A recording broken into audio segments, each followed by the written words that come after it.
When you go to work, do you get up and it's dark in the morning when you go to work? I get up and it's dark. I leave and it has just gotten bright. Okay. And then when you get home, like when you walk out of your workplace. When I walk out of work, it's now like I am arriving home at sunset. That's hellish. Mm-hmm. I hate that. It is. I work so in an much. office with no windows. Ugh. Yeah, I used to do that, and it was depressing. Like I would, go to work in the dark, leave, and it would be dark, and then I would get to my apartment and be like, "Why am I so tired and sad?" Mm-hmm. I'm trying to harness the darkness to sound like a Naruto character right now. You sound like a Kingdom Hearts character, but that also Kingdom Hearts. Yeah. There's some similarities there. Or a Sith Lord. Sage and I rewatched the original trilogy this weekend. I used to have like a nice little routine of running after work for a couple days, and now it's like I can't do that anymore. It's just dark. Yeah. Anyway, welcome to Analog Schtick, a PlayStation 2 podcast, the podcast where every month we do a deep dive on one PS2 title. We cover the game's development history. I mean, it's a bit of a... That's not really going to happen with this game. Discuss its legacy again. Share our thoughts and opinions? Yes. And then probably talk a lot about the material that inspired the game. Probably mostly going to be Naruto talk. And then a little bit of the actual game.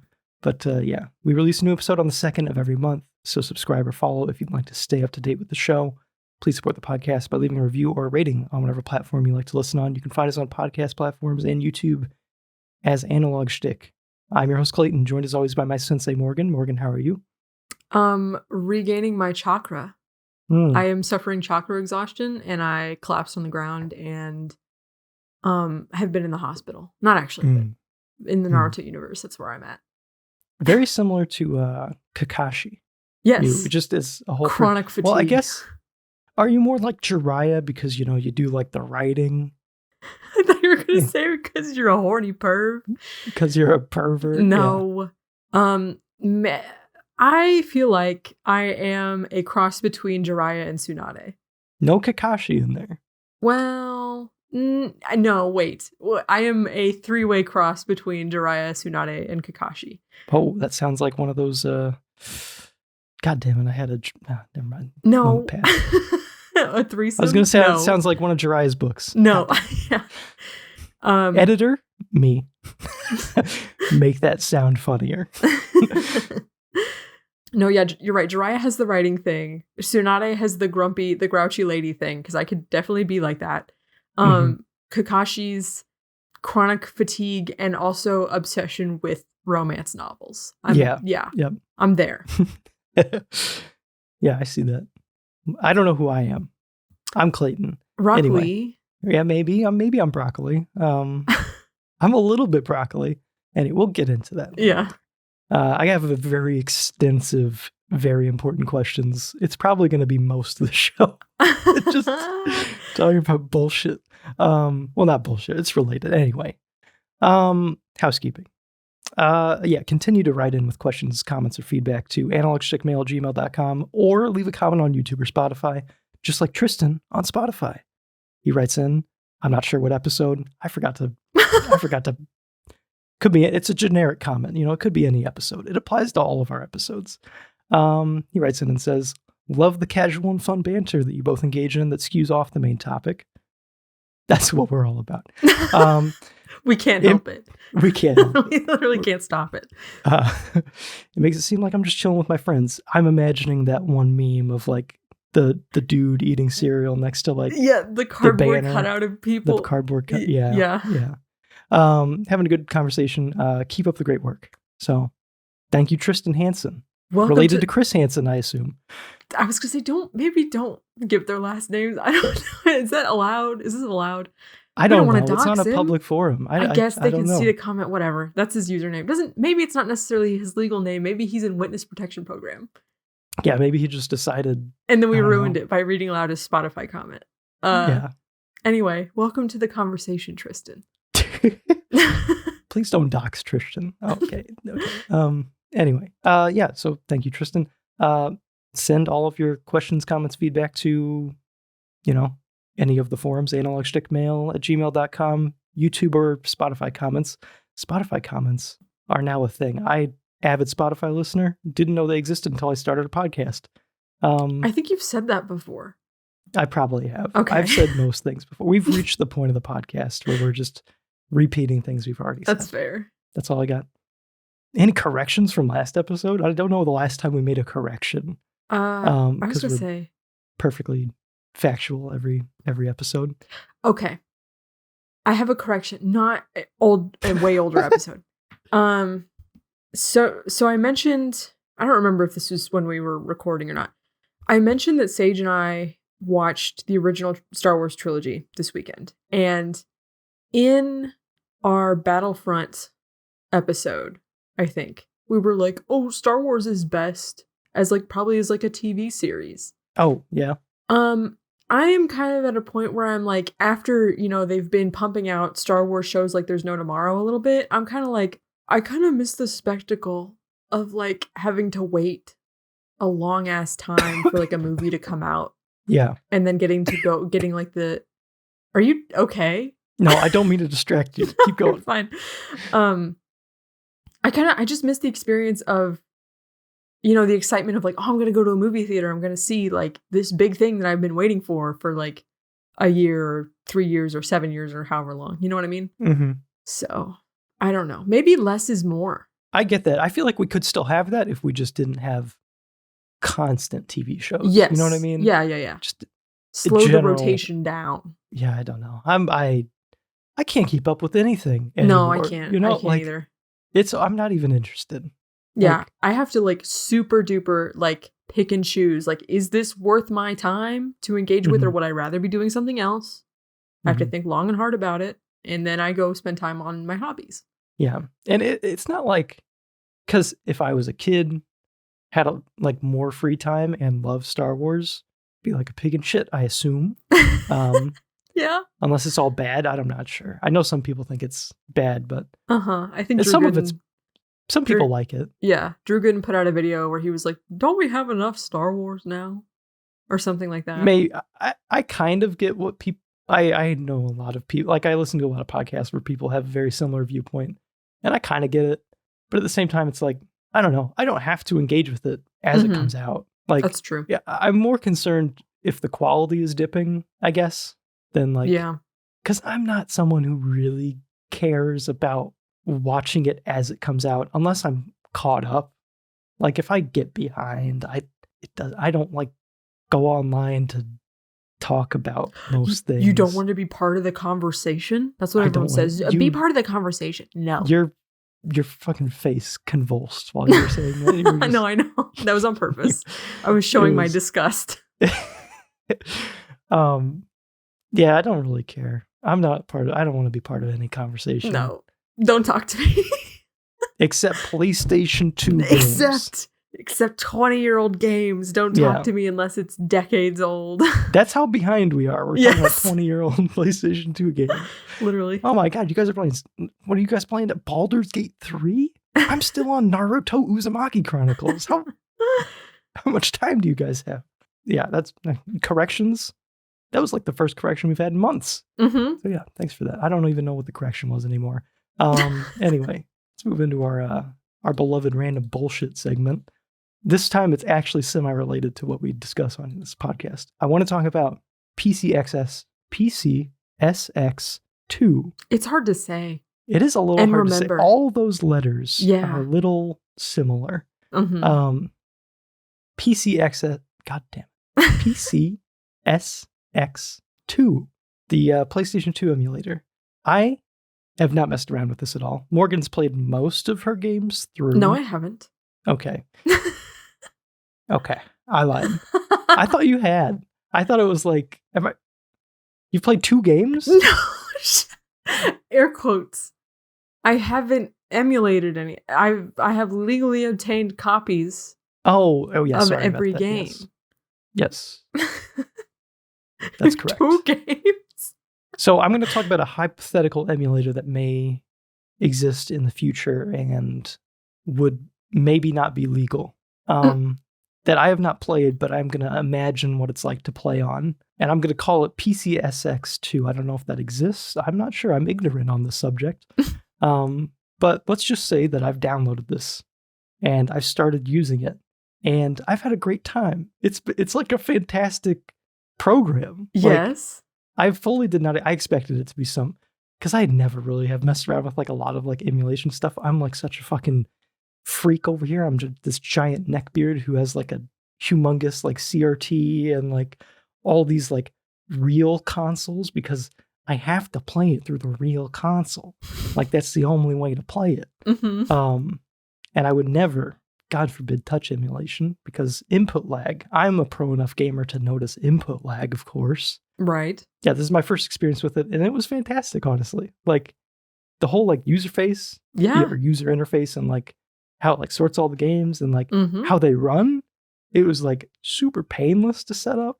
For sure. And I love it. I'm very interested in like the possibilities for like, I don't know, capturing footage and like just our show in general. Like, do we have the ability now to like transfer saves to like, I assume that like the memory cards that it creates can be like sent. Like exported? You might be able to. Yeah, I don't know. I don't remember. I have to assume so. There's some way. There's gotta be. Yeah. Anyway, I mean, that could be cool. I mean, like if it's, I don't know, a certain game that's like, I want you to see, I don't know, like this part of the game that you can't easily reach or something like that. Mm-hmm. That'd be neat. Yeah. Like this Sasuke fight or whatever. Yes. There's like a secret boss inside this game that I could send you my save file and you could be like, oh, I'm gonna play this secret boss. Secret boss, yeah. And I also saw that there were like achievements. I haven't looked into this too far, but like, oh yeah, there was like an achievements. I don't know how I don't know if it's like a voluntary like honor system sort of thing where you like kind of like check when you get them, or if there is some sort of way to like trigger them. Let it check your save file or something. I don't know. Yeah, maybe like that might be too advanced. I'm assuming it's like an honor system thing, but that's really neat. I really like that idea.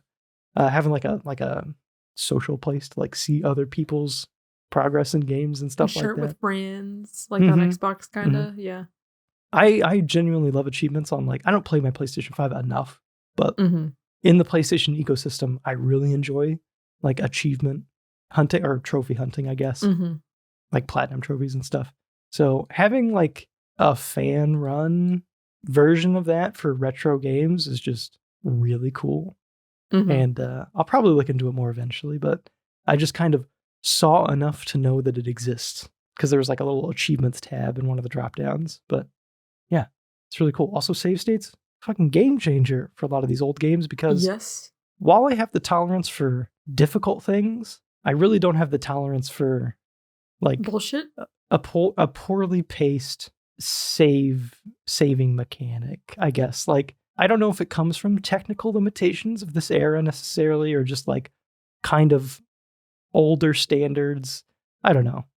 Because like, I mean, there's definitely like a period of time in games where they were trying to emulate the difficulty of like an arcade game or an arcade system by like, I don't know, making it difficult and like forcing you to go all the way back to the beginning and stuff like that, like a life system. And I feel like we've slowly but surely moved away from that now. Yeah. Or like, do you remember Game Boy games where like you would get past a level and then it would give you a password? Yeah, password save. Like the earliest game I can think of with that is Mega Man, I think. That had like a password system, which is like neat. It's a neat workaround for like not having like a way to save your progress on the cartridge or something like that. Basically what I'm trying to get at is I don't have the patience to be asked to do like a long series of events more than once. Yeah. And I don't know if that makes me a fake gamer girl, but I just don't. Like, I'm down for like Celeste and stuff. Like, I like hard games, but like a key difference with Celeste is that it's like a difficult 30-second challenge that you might spend an hour on, but it's like a very specific ask, you know? Yeah. Whereas, I don't know, in like Rule of Rose, for example, death would like kick you back to like the start screen and you'd have to like retrace your steps, like watch cutscenes again, or Final Fantasy where you had to like rewatch cutscenes again to like reach a boss fight. Yep. stuff like that is, I think, the main, I don't know, a major pain point with me in this generation of games. And knowing that for certain games, I have a potential out by using some save states has me very excited. I also, and I can't remember what company I ordered this from. I ordered a like aftermarket, like a new expandable memory card. I can't even remember. It's been a while, but I'm trying to remember if that had like an SD card in it that I could potentially transfer saves between PCS X2 and my like actual hardware PlayStation 2. That's interesting. Yeah. That'd be cool. I'm just speaking out of my ass right now because I ordered that thing months ago. Still has not arrived. Oh. I think I pre-ordered it. I can't really remember. Anyway. Gotcha. It'll show up to my address at some point. Yeah. One of the things with like game saves that has been lost, sort of, as we've, from like, okay, the thing that I'm talking about, PS2 memory cards. Have we talked about, I don't think we've talked about this. PS2 memory cards, when you go and look at your save files on the memory card on the PS2, how it has like a unique icon for each game. Yeah. That's an art that's been lost. That is an art that's been lost. Sad. And like another art that has been lost is like the like if you go to delete some of them, they'll like do like a different animation. Like if it's like a face of a character for the save file and you go to delete it, they might be crying. Oh. Or something like that. Or like shaking their head no. Yeah. Like, no, don't delete it. I thought it was only some games. I can't remember. Yeah. But yeah, I like how, I don't know. This is like a good spot of like very simplistic console UIs. Like you had like a very basic, like you can check your saves. You can't really do much else. You can like maybe hop into like the system settings and stuff. But it's like, there's like some options. Yeah. Yeah. It's, I don't know. The Switch is a little bit like this. They have like a storefront and everything. Very modern, obviously. But like, I love that the Switch has no advertisements. Yeah. And it's just like, here are your games. Yes. And settings and like other stuff. I don't know. I love a very streamlined user interface. And this is like I don't know. I mean, before it was also cool where you just pop in a game and that's it. Yeah. Here we go. Yeah. Anyway, another thing. Does Sage have a Steam Deck? No. Okay. That seems like something you could have, but you guys also never leave your house. So I don't know if that was.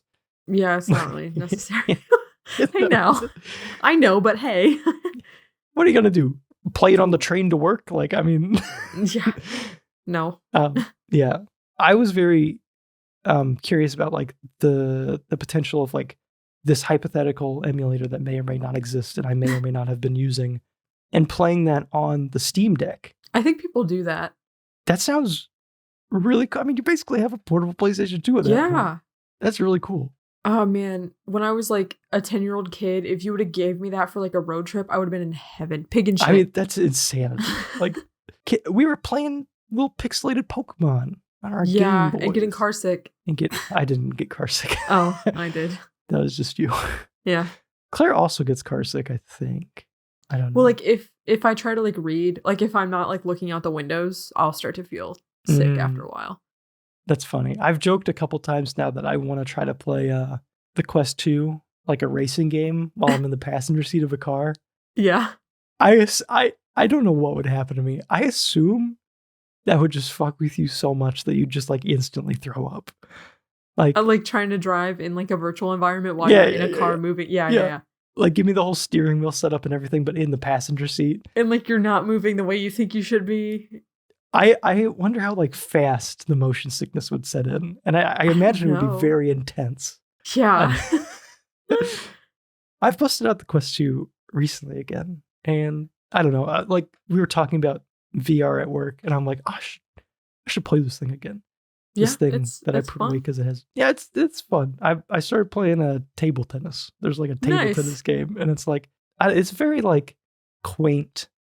It's full of very quaint experiences. VR. Yeah. Not a lot of like fully fledged games or narrative experiences or anything like that. That's okay, because I can't handle being in it for like hours and hours and hours at a time. Like I would want to be with like something narrative. Like I wanna hop in, play like maybe 5 songs in Beat Saber, and then go do other things. It is a hard medium to like sit with for a very long time. Yeah. hurts my eyeballs, my eye sockets. Yeah. It is there's an adjustment period for sure. Mm-hmm. Like I think the first time I played it, I couldn't handle more than like 30 minutes, but I got more comfortable with it. I don't know, sometimes I'll think like, oh, it'd be cool to play all of Skyrim in VR. Mm.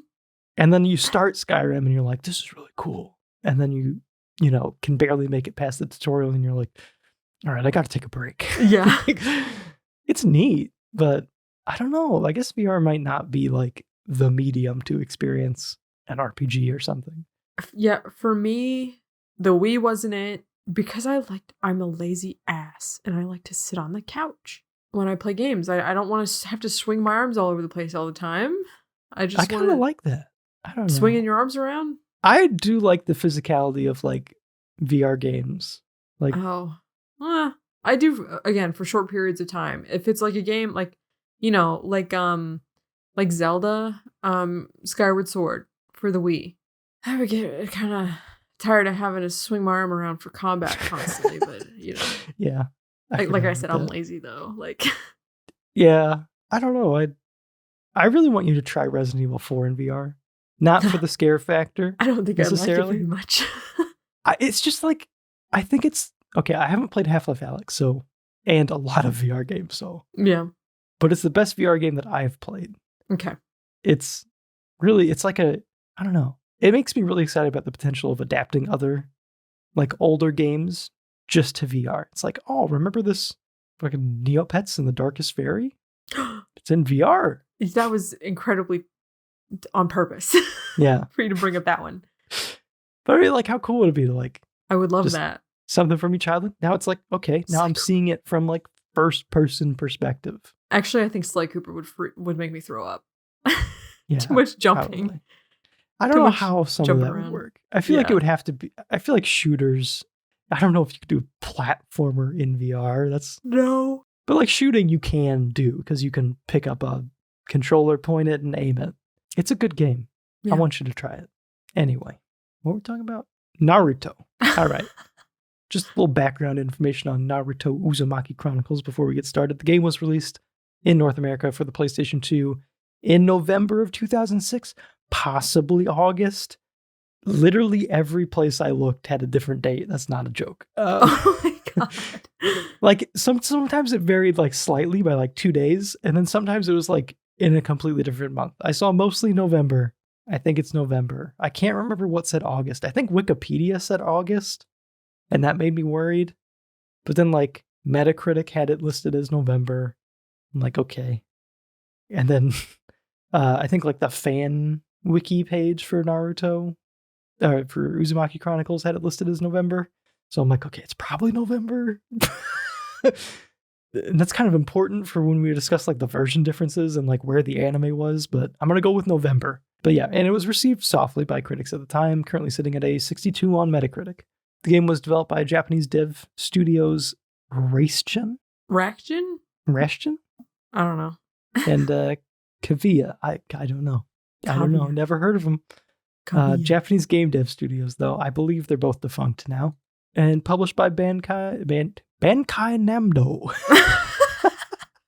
Bandai Namco. Every god time. Every god time. Every time you read this section. I feel like I'm not bad at it. I just can't do it. I can't get 100%. I can't get the S+ ranking on the background information. You have to mess up a word or two. Mm-hmm. Every god time. Every god time. Yeah, you could have said damn and that would have worked, but yeah, you picked the one. Yeah, okay. So yeah, let's discuss the time that we spent with the game and Naruto as a series. And I'll let you go first. Morgan, what is your history?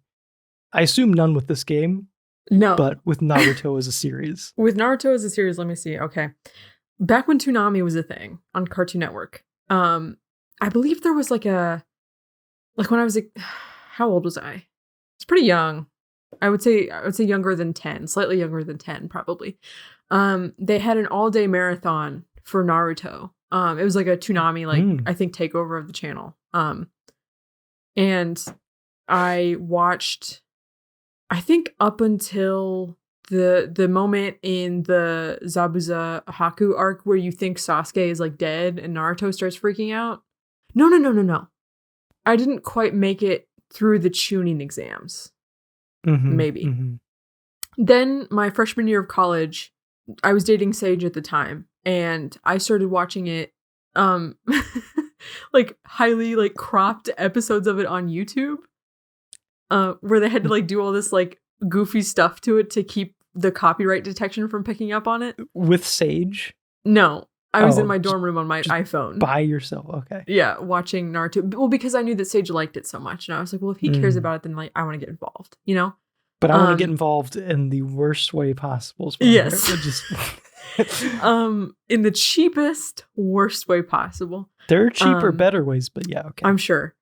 I didn't know what those were. But anyway, I watched through the tuning exams up until I think right after Neji and Naruto fight.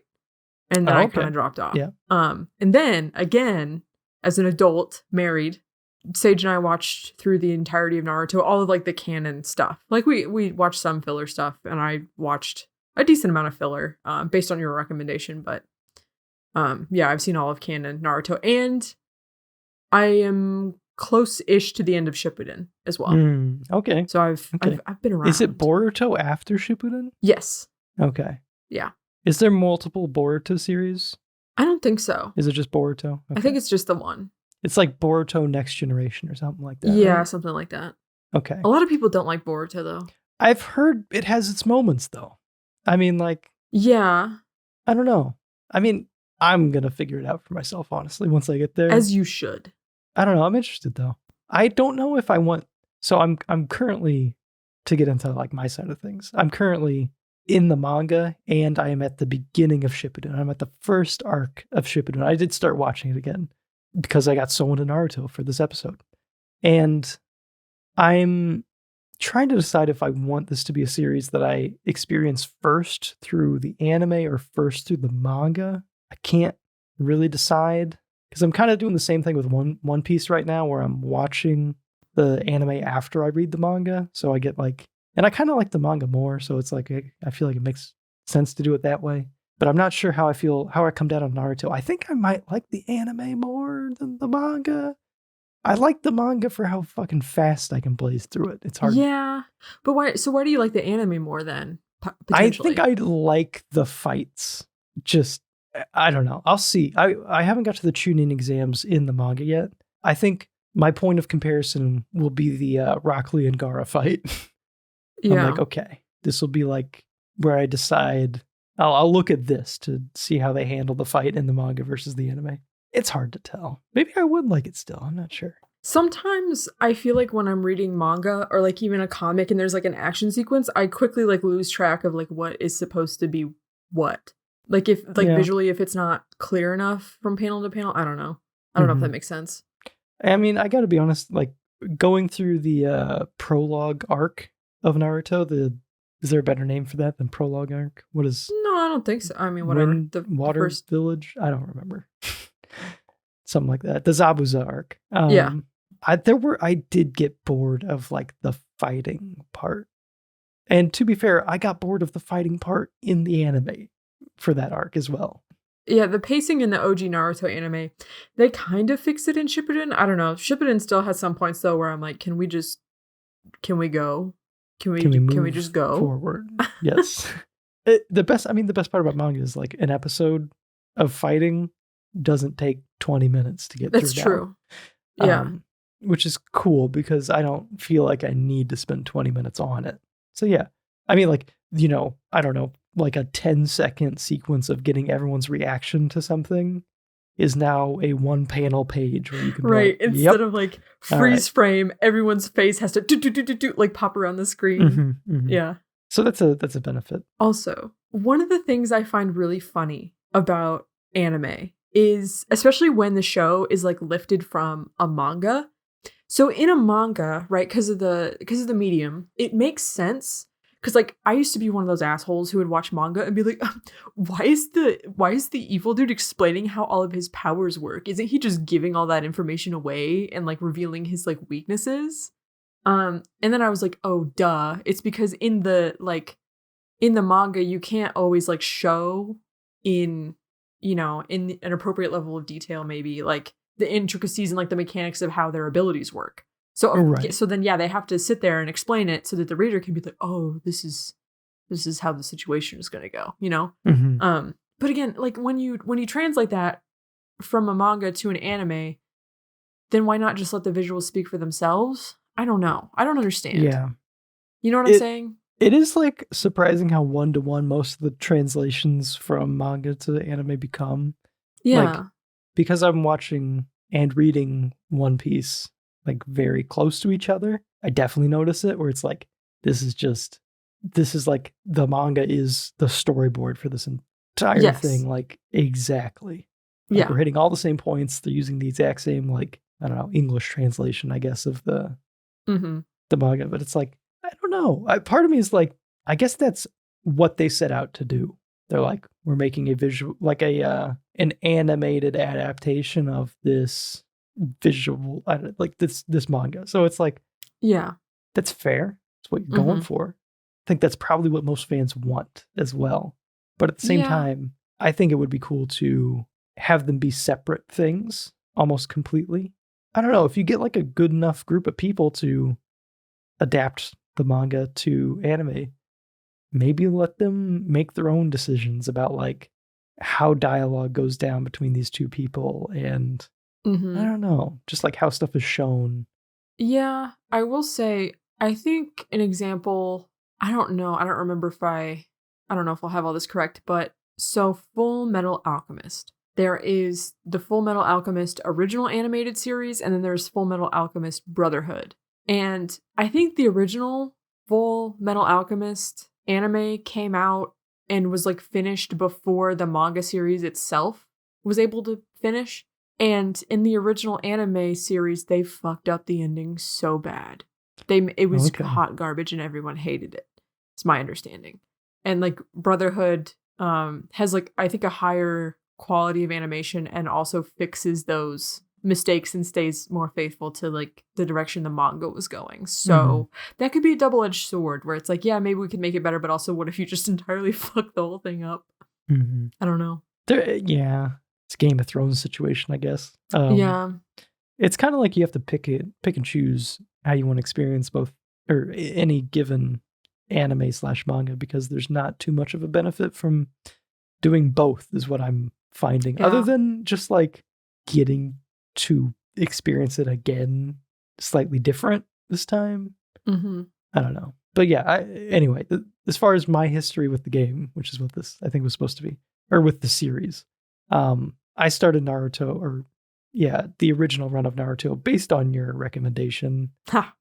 during one of our episodes. Yes. I think it was Sonic Heroes of all things. It was. Yeah. So Sonic Heroes was potentially our worst episode for more than one reason. Um, but yeah, I made it through all of Naruto, skipping only a few filler arcs towards the end. I braved my way through most of the filler, and then I got to some bullshit with Naruto and Inu doing some bullshit with some rich lady, and then I'm like, I can't take this anymore. Yeah. And I just skipped to the last arc and moved on from there. Or I put it down, I guess I should say, for a while. I'm picking it up again now at the beginning of Shippuden, and it's been good. Been loving it. Like this little starting arc, I guess. Mm-hmm. Very good. And as I'm watching it, I'm like, why did I put up with any of this filler? Like, it's so nice to be watching something that has actual consequences for the And the narrative. plot's moving. Yeah.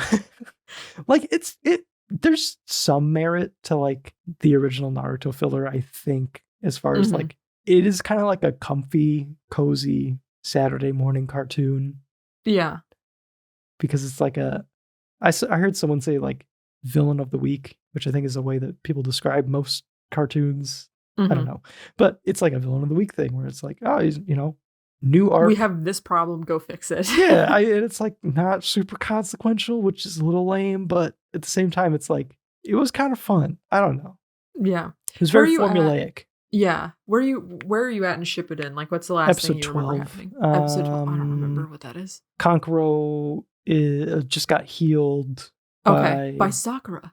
by Sakura. Sakura's being a little bit of a badass now. I just saw Rock Lee's cell for the first time. So I saw Neji, Girl, 10-10. and I wanted to say 10-10, but I wasn't sure. Yeah, the third member of Team Guy, Girl. Yeah. Yeah. So I saw Rock Lee and his little his new little what is it? Junin? What is it? Tuning. Is that what you are? You're a tuning once you get the vest? Yes. Okay. Oh, Shikamaru has his tuning vest now. Or no. Okay. Or Shikamaru. I don't remember if he's a Jonin. No, I think he's a Jonin. No, he's a Jonin. He's a Jonin? Oh. Yeah, Jonin was the word I was looking for because that's what they referred to Shikamaru as. Yeah, Shikamaru is a Jonin with a vest, yes. Yeah. So now Rock Lee and Guy are indistinguishable. Yes. Which is fun. I love them. They're my favorite. This is going off the rails. The last thing I wanted to like mention for this little section is because it's something you may be interested in. The Shonen Jump app is a subscription-based manga app that is $3 a month. Oh. You can read all of Naruto, every single chapter of Naruto. That's impressive. One Piece as well. I assume you're not as interested in One Piece. I don't know if I have the time because it's a long-ass thing. I love it. Yeah. I don't know if you would like it that much. Yeah. It's very funny. I genuinely LOL, Morgan. It makes me laugh out loud. Laugh, yeah. Yeah, I love it. But there's like a bunch of other stuff on there. I just wanted to bring that up to you. You may be interested in exploring that option. It's a very, very cheap subscription. Anyway, yeah. Sorry, real quick. Speaking of manga, okay. There was, and you can't, it crushes me that you can't go read it yet because spoilers for you.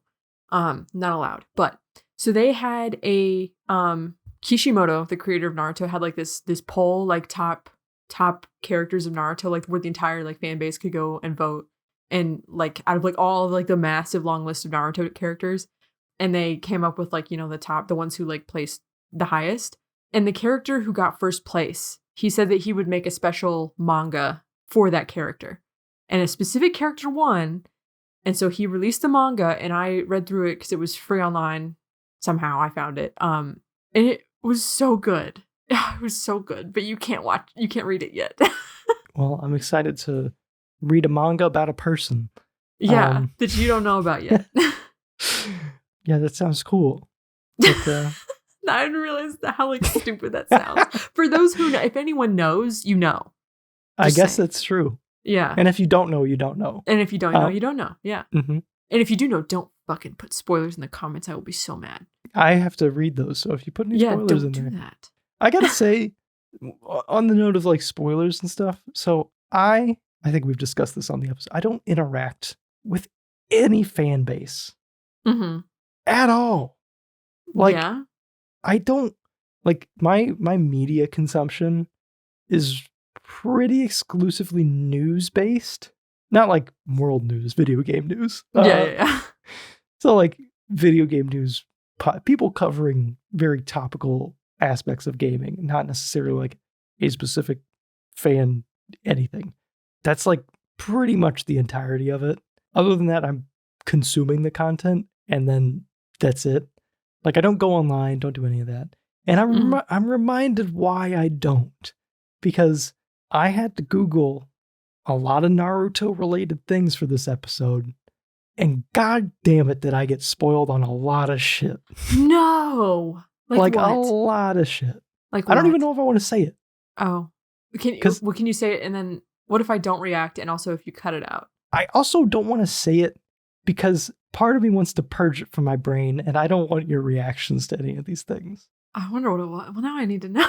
It's just like I type in character, first autocomplete, death. Like, god damn it. Cool. Yeah. Thanks for that. Yeah. Or just like YouTube recommendations where it's like most impactful character deaths, and then it's like the and thumbnail there's of like someone. their face plastered on the thumbnail, and you're like, what I'm the like, fuck? you son of why does anyone do this? Like, why? Yeah. What is the benefit from being involved in like an online fandom? Oh. Do you have to? Okay, let's say I want to join the Naruto fandom. Step 1, consume every aspect of Naruto. Yes. Because it will all be spoiled for you if you, yeah. And then finally, I can talk about what feels probably only the most recent aspect. You can't. I don't know. No. There's plenty of people who like don't really give a shit about Boruto, who are still talking about Shippuden, who talk about the original series. I guess that's true. Who reread the manga. Sure. Like it's it's sort of like Star Trek almost. If there's any Star Trek fans, don't come for me. I don't mean it that way. But what I mean when I say it's like Star Trek is the Naruto canon is so humongous and so long running and expansive, where it's like there's so many fans, there's so many like segments of canon to pick and choose from and play with, and like it's fine. I can see that. I just don't want to. Like, yeah, that's fair. I feel like my only interaction with fandoms is getting shit spoiled for me. And it's like, cool. Yeah. Sometimes it's fun to like see someone post a joke and then to like be in on the joke. If it's like a joke about the series, or like they draw some silly fan art and you're like, that's adorable. I love that. Like I've sent you Naruto fan art where I've been like, isn't this fun? Isn't that cute? Yeah. I enjoy that. My relationship with shows usually ends pretty quickly after I finish the thing. Like I finish the thing and I'm like, man, how thought-provoking. Go online, see what other people are thinking and saying. I go, wow, how interesting. And then I'm done. Like I don't lurk in the same or like remain in a fandom in the same way that like you do. Yeah. No, yeah. I'm a lingerer. My section of how my history with Naruto has been most of this episode so far. Anyway, okay, I played through the entire game. How far did you make it? I got up to the monkeys. I think I played for like only a few hours. The monkeys are. I can't remember how far the monkeys are. More than a few hours. Are they? I think so. They're a little bit of a ways in, I think. Yeah. Anyway, the game is very short and repetitive. You experienced the game. Okay. Good to know. I mean, not extremely short. It's like 8 hours, which is a little long for how repetitive the game is. But anyway, we'll get into it. Yeah, the playthrough I started watching after I was like, all right, I've had enough. It was 6 hours. Yeah. That sounds right.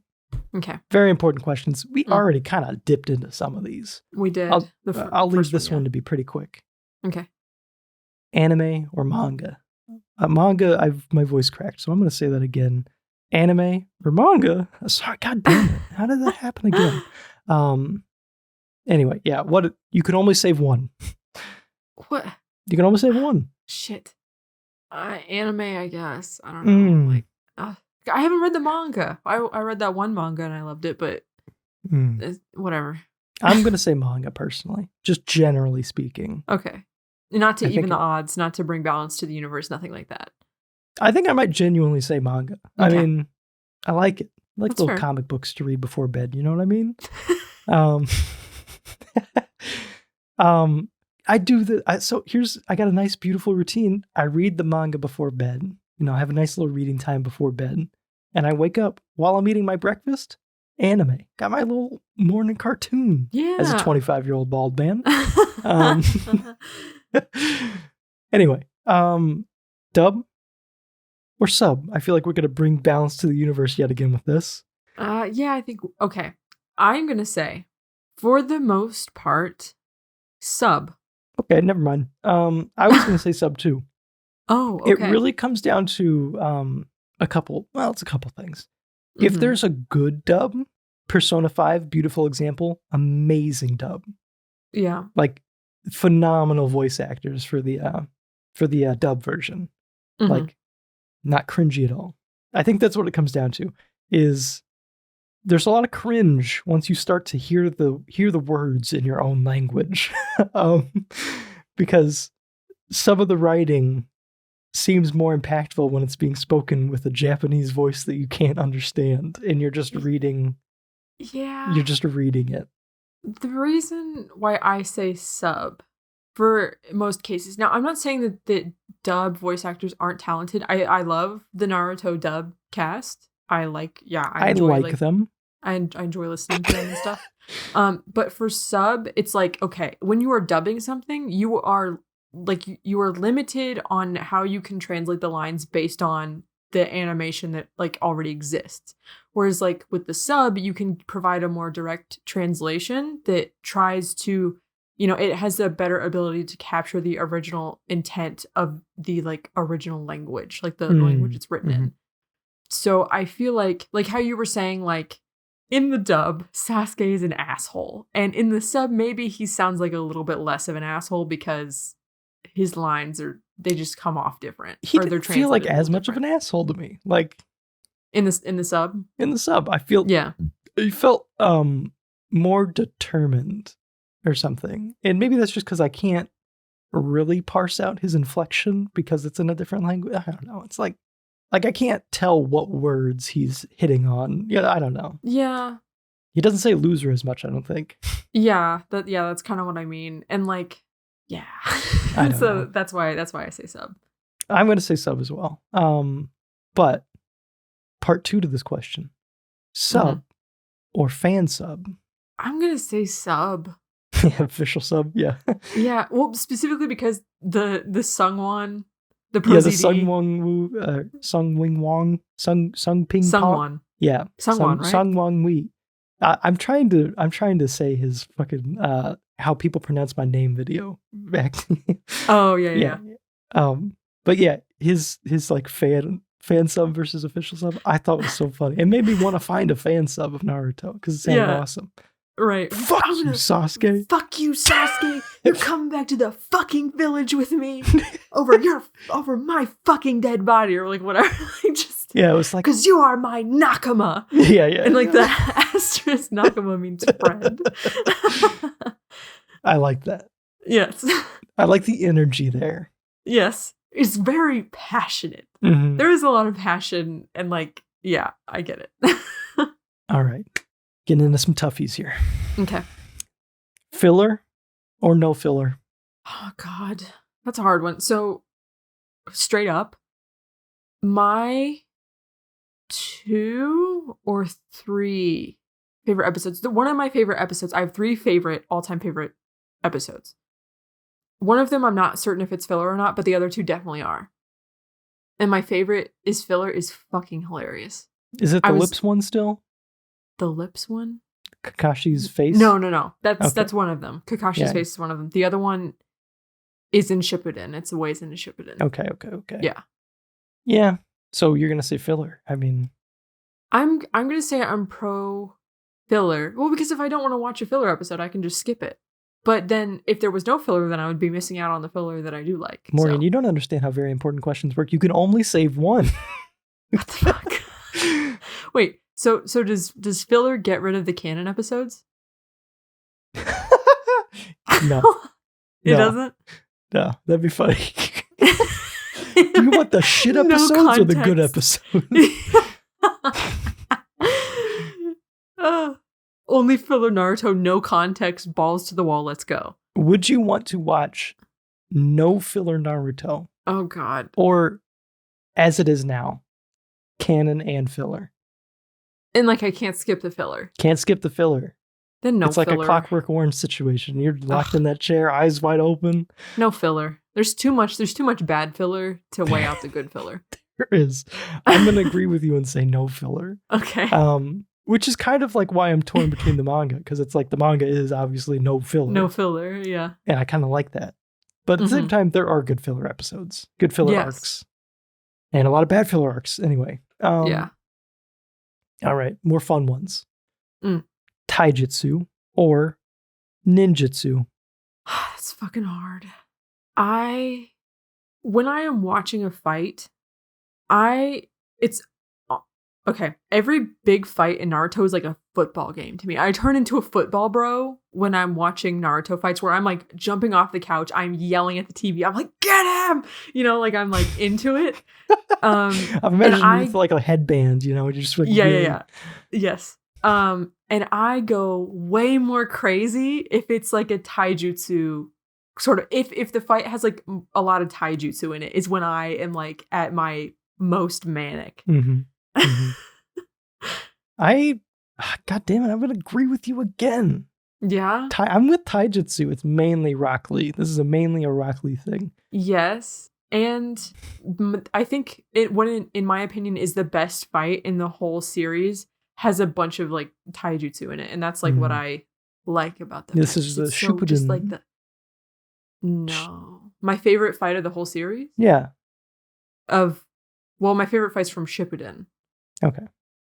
That's what I was trying to... Yeah, okay. And I think it's mostly taijutsu. There's ninjutsu in it, but like heavy taijutsu as well. Rock Lee and Gaara is still like where I'm at currently. I mean, that's the best. Yes. That's the best Naruto has had to offer. It may change. It may change. Oh, I'm thinking about some of the later fights. Oh my God. Sorry. Oh man. It comes down to Rock Lee where I'm just like, it's gotta be taijutsu. Yeah. Like absolutely.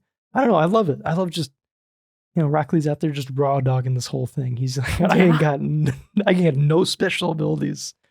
Just taijutsu all the way. All right. Kunai or shuriken? All right, here's the thing. Sage and I have this long running joke where when someone pulls out a kunai or a shuriken, we're like, that's not going to do anything. Yeah, they hardly ever fucking do anything.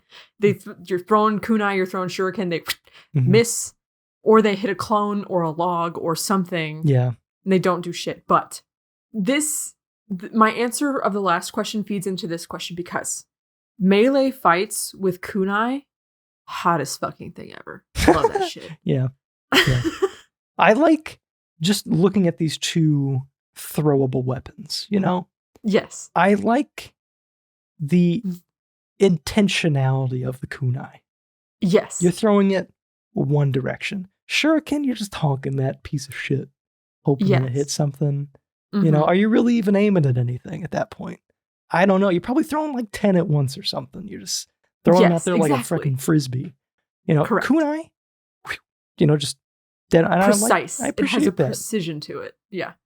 The other thing I was going to say about kunai, at the end of the handle, they have the little ring, and they spin her out.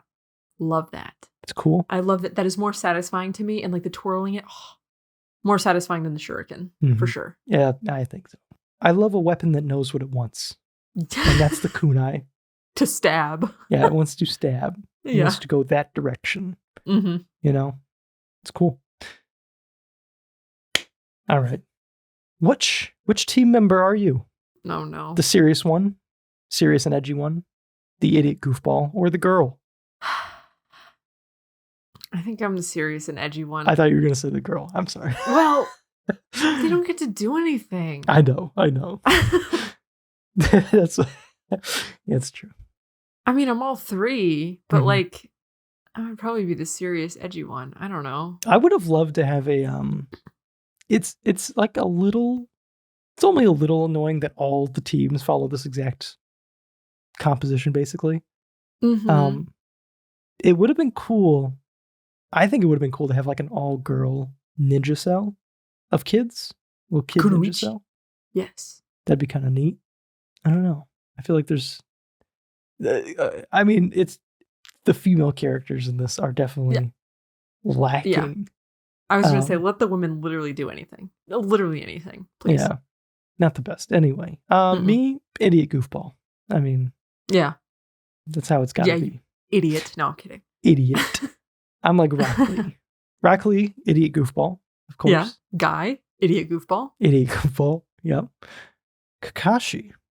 He's all three. He's also baby girl. He's also a baby girl. He's so baby girl. Yeah. To me. Yeah. All right. That settles that. What village are you from? Oh, gosh. I don't know that many, so I'm going to have to say Leaf. But yeah. Yeah. I don't think I'm not from... It's Leaf. There's that one Star Village from one of the filler arcs. Sounds pretty I cool. remember that. Yeah. I'm pretty sure their village is like just where like a comet fell or something. Anyway, I don't know. I'm just Leaf Village. I thought you might have an interesting answer, but no. All right. I like trees. Trees. Yeah. Sand seems fucking depressing. Exactly. I don't think I would like it there. Yeah, a lot of them seem messed up. Sound Village, I think everyone there is evil. Yes, they suck. Yeah. Mist? They have problems. That's where Zabuza came from. Right, yeah. And why Zabuza is so fucked up. Yeah. So they have their problems. Yeah. I gotta say, this isn't anywhere on here. Of all characters in Naruto, yes, the character design that I fell in love with most was 100% Zabuza. It's very good. His sword is so fucking cool. It's so like that. When you get introduced to him and he just points this humongous sword just like straight across the room. It's like, oh, it's so cool. You know who he reminds me of? Oren. There's something about him that has like, about his design, about his vibe, that has like Oren vibes to me. Is that a Fire Emblem? You forgot about Oren already? Final Fantasy X? Oh. I was, yeah, you're right. I don't know. I couldn't, I mean, yeah, you're right. Yeah. I didn't forget about him. The first time you said it, it really stuck in my head that you were spelling it like O-R-I-N. No. Yeah. And I just, yeah. Auron. Oren. I don't know. You said it right. I just spelled it wrong. But yeah, you're right. A little bit of that. I love his hair. Yes. I like his hair. And his like sideways bandana with the long thing hanging off the side. Yeah. Who is your favorite little ninja? Little ninja. Little ninja. Or I also want to hear your favorite ninja trio. Okay. Student, not a sensei. Because you know who my favorite is. Yeah, I know who your favorite is. But I did say Kakashi. Little Ninja just because I wanted to say Little Ninja. Yeah. But I know your favorite is Kakashi. Yes, Kakashi's my favorite. My favorite Little Ninja. Haku is very near and dear to me. That's a good pick. You know what? I will throw down for Sakura like any day of the week. I mean, I feel like in her defense. I feel like she has all the makings of a great character, and it's down to the show to utilize that. And they just sometimes don't. It doesn't. Yes. Yeah. I love Tamari. I love Tamari very much. I like Tamari a lot too. I like Shikamaru a lot. I think Shikamaru is a good fit for you. Is a favorite character. Yeah. Yeah. He's very good. He's one of my favorite episodes. Of those top 3 favorite episodes, one of them is Shikamaru centric. Mm-hmm. Oh, and Shippuden? Yes. The fight in Shippuden with Shikamaru and Tamari? Mm-hmm. Very good. Very good. Love that one. Yes. It's so good. Also, just the whole thing where he like quits his fight and is the only one promoted. Yes. He knows his limits, and that's a worthy thing to have. I guess. That was like so. I loved that. Yeah. And then not only after that, he quits his fight, and then he pretends to be unconscious when they're under attack. Yeah. It's very good. It's so good. Yeah. I love the part where he sacrifices himself too at the yeah. That's good. It is good. Love it. Yeah. And then his big boss man. I love his instructor or his sensei, I guess. Oh, Asuma? Asuma, yes. Yeah. When he comes in, because he's just like this humongous force, just like. Yeah, and I think he like puts his hand on his shoulder. He's like, "You're good. Yeah. Like, don't worry about it." That's a good one. I love that he's always got that cigarette. Yeah, it's good. Yeah. Any other favorites? I mean, I'm thinking Gaara really grows on me. Gaara's, yeah. Kankuro, I like Kankuro actually. I like his design a lot and his vibes. It'd almost be easier to say the ones I don't like. I know. Which isn't maybe any of them really. I don't know. Yeah, I know. I don't think I really dislike any. Kiba kind of annoys me in Shippuden later. Okay. Shino's just funny. Shino's not on good purpose. Too. Dang. Yeah, they're all good. They're good kids. Mm-hmm. They're good kids. They're all good kids. Do you have a favorite trio? A favorite cell? I think my favorite, I don't know. If I had to pick, again, where all three of the kids in the cell are like I love them, it would probably be the Sand Kids. Yeah, I mean, that's valid. Because not only do they have, the backstory of putting up with Gaara's insane shit for so long, they're also siblings. And then like how they grow and develop later, it's like, oh my heart. Man, like literally this first arc of Shippuden is like, oh man. Yeah. Love these sand kids. Yeah, it's nice to see where they're at, These sand babies. Yeah, love them. It's good. And the whole like coming back into Shippuden and Gaara is Kazekage. Yes. Yeah. Like leader of the sand. It's like, oh man, it's so cool. Such a cool time skip. They promoted a 15-year-old kid or whatever. A 15-year-old serial killer demon. Man. Right. They're like, you're going to be mayor now. Yeah. I love it. I think personally my favorite cell is Shinu, yes, Kaiba, and Hinata. Yep. I'm not surprised by that. I love the arc, and I almost wish that this was canon in some ways, because I feel like it I don't know, it improves Hinata's character. The looking for the beetle, which is like a very early filler arc after the Sasuke retrieval arc. I love it because Hinata comes in and saves everybody. It's good. It's good stuff. She gets the shit kicked out of her and then keeps fighting. It's good stuff. That's probably the best of the filler arcs, in my opinion. Yeah. If I had to pick one. And it literally, in filler arc fashion, the entire quest gets thwarted by Naruto just farting on the beetle or something. I can't really remember. Yeah. It's literally some bullshit like that. I can't remember what happened. Yeah, but I don't remember either. I mean, Naruto's fight with Kiba and the Chunin ended with a fart, so like, whatever. I love him. I gotta say, Neji has grown on me a lot. Like, yeah. I'm coming around to Neji. He's just like, he seems like this very like technical fighter. I really like his like 8 trigrams, 64 palms like thing. Yes. That's like becoming cooler to me the more times I see it. And I love how like even when he comes around to be like less of an asshole, he's still like uptight. Like he doesn't like lose that part of his character. Yeah, he's cool. I like him. I wanted to make some sort of, and this is what inspired it, was Neji. I wanted to make some sort of like Naruto characters explained through memes or something. Where I get the veiny forehead kid. Yes, that's Neji. Yeah, because of his eyeballs, his Byakugan. Yeah. The kid sitting in like Spanish class or whatever, just, yeah. That's what I want. I just couldn't think of any others. So yeah, favorite ninja, I already said it was Rock Lee, so I don't need to harp on that anymore. I just love him to death. He's my absolute favorite. His whole dynamic with Guy is amazing. God, can we just talk for a second about the Rock Lee Gaara fight? Like, yeah. And specifically Guy's like part in that, where he respects Rock Lee's like goals and aspirations enough to like fucking let him die if it came to that. Like, he's letting him do such dangerous shit just so he can prove himself.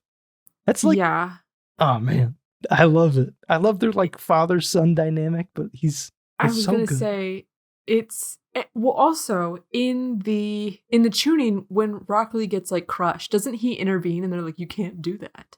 Like he breaks the rules to be like, stop the fight. Yeah, it's like right after Rock Lee like opens the 5th gate or something like that. And like uses like it's like he's expending all of his proverbial gas in one move. Yeah. And it doesn't quite work. But Gaara is pretty fucked up. And Gaara goes to kill him, but like grabs his like he starts arm, crushing his body. Yeah. He grabs his arm and his leg and crushes it. And then I think he goes to kill him. And then Guy intervenes. And then Gaara's like, I don't understand, love. Or something like that. Why would you save him? He's not useful anymore. Yeah. That's great. And then like it's so interesting, like the I guess like is it dichotomy maybe between that like level of like love he has for Rock Lee, both loving him so much, but also like, yeah, sure, I'll teach you to do the dangerous stuff. Because even Kakashi's like, guy, why did you teach him to do that? That's terrible. Yeah. It's because he loves him and it's like he's acknowledging what Rock Lee wants above what he wants, I guess, which is for him to stay alive. Yeah. And Rock Lee wants to prove himself above everything else. Correct. Their priorities are a little bit like, what's the word? Not taboo, but like they have different priorities from everybody else almost. Mm-hmm. Unique circumstances. It's interesting. It's so good. I like it. It's so good. But yeah, Rock Lee's my favorite.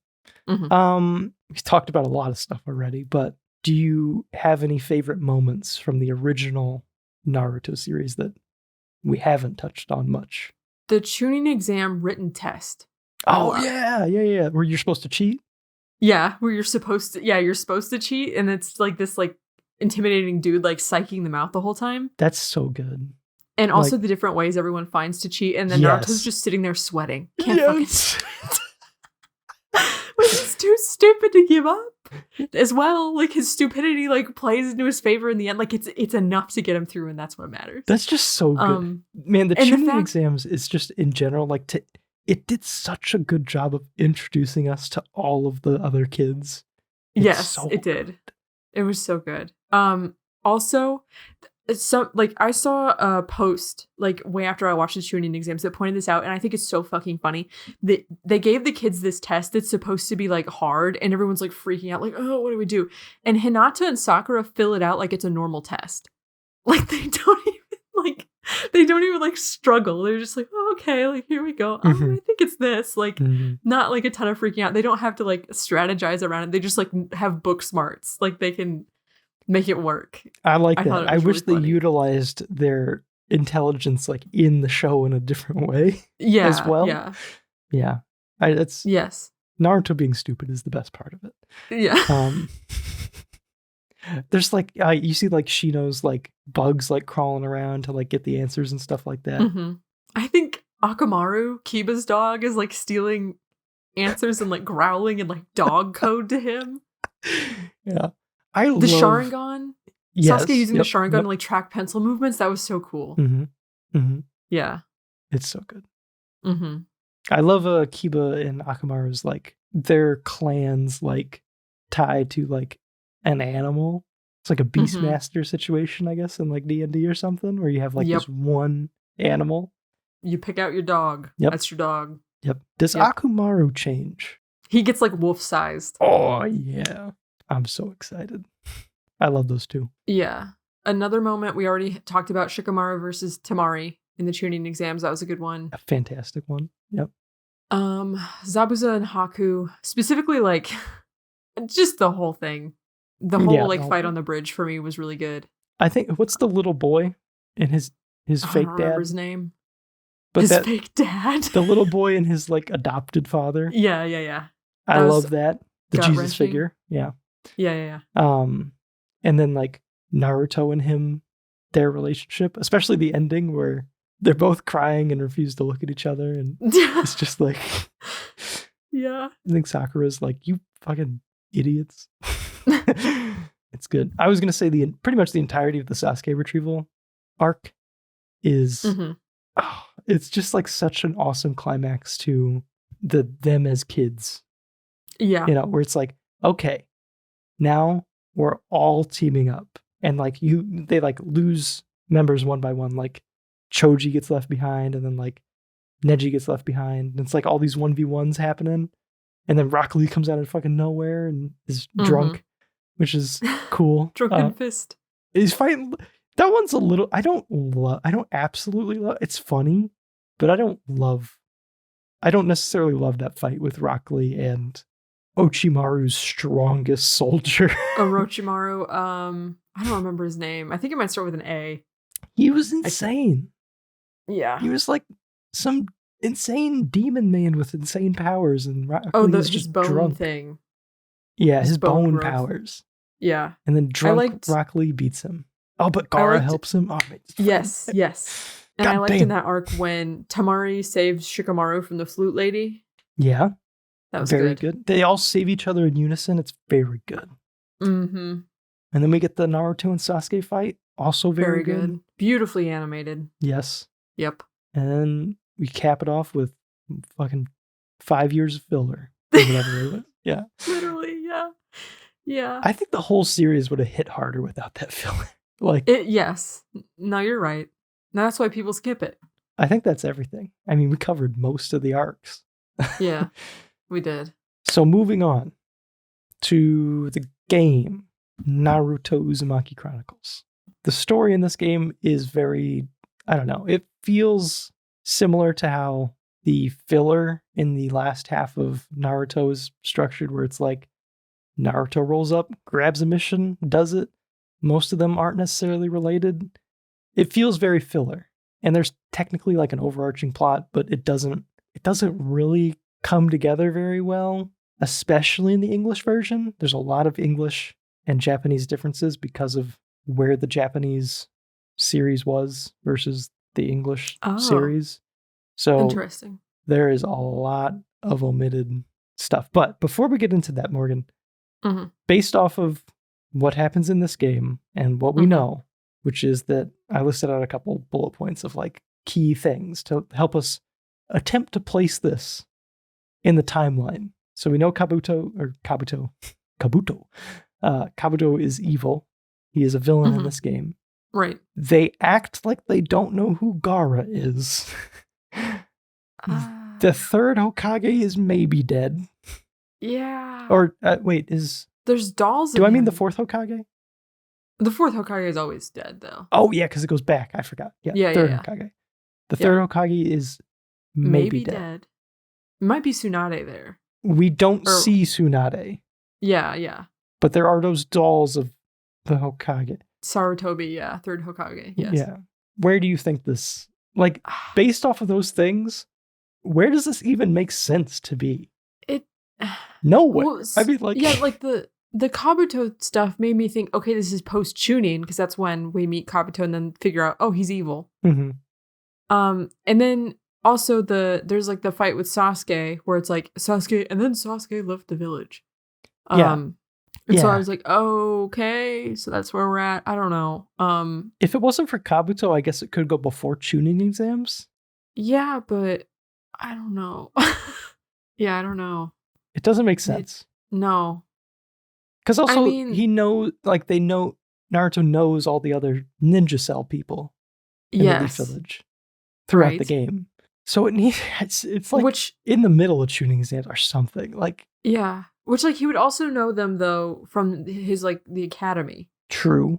But doesn't he, like, not know, like, Rock Lee, Neji? Oh, yeah, because I think they're like a year older or whatever. Oh, is that right? Okay. They might be. Okay. That would make sense. Yeah. Yeah, it doesn't make sense. And it's because of how it's adapted. So it's, okay, let's get into the Japanese version differences. Heavily modified for the Western release. And it was to maintain or remain in sync with like how the English dub had progressed. If the November 16th release date, 2006, is to be believed, which I think was what was listed on Metacritic. Wait, no, I think this is what was listed on the Naruto fandom wiki. Okay. The Metacritic one was like 2 days earlier.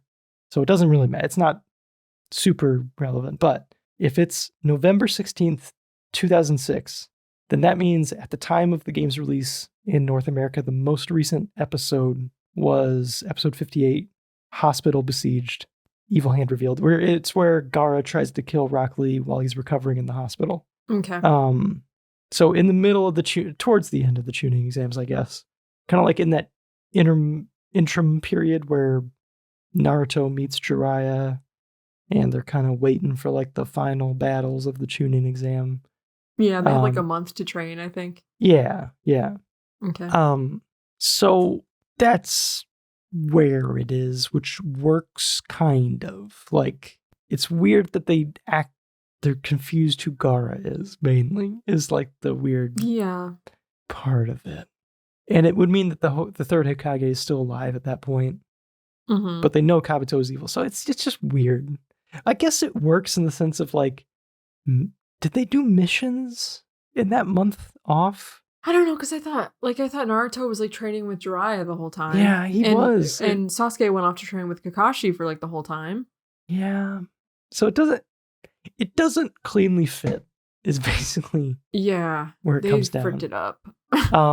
But that's really due to the adaptation. So this game in Japan takes place, I think maybe during the Sasuke retrieval arc, or it was released at that time during the Sasuke retrieval arc or something like that. In Japan? Yeah, I can't remember if it's during the Sasuke retrieval arc or during the filler that followed. Okay.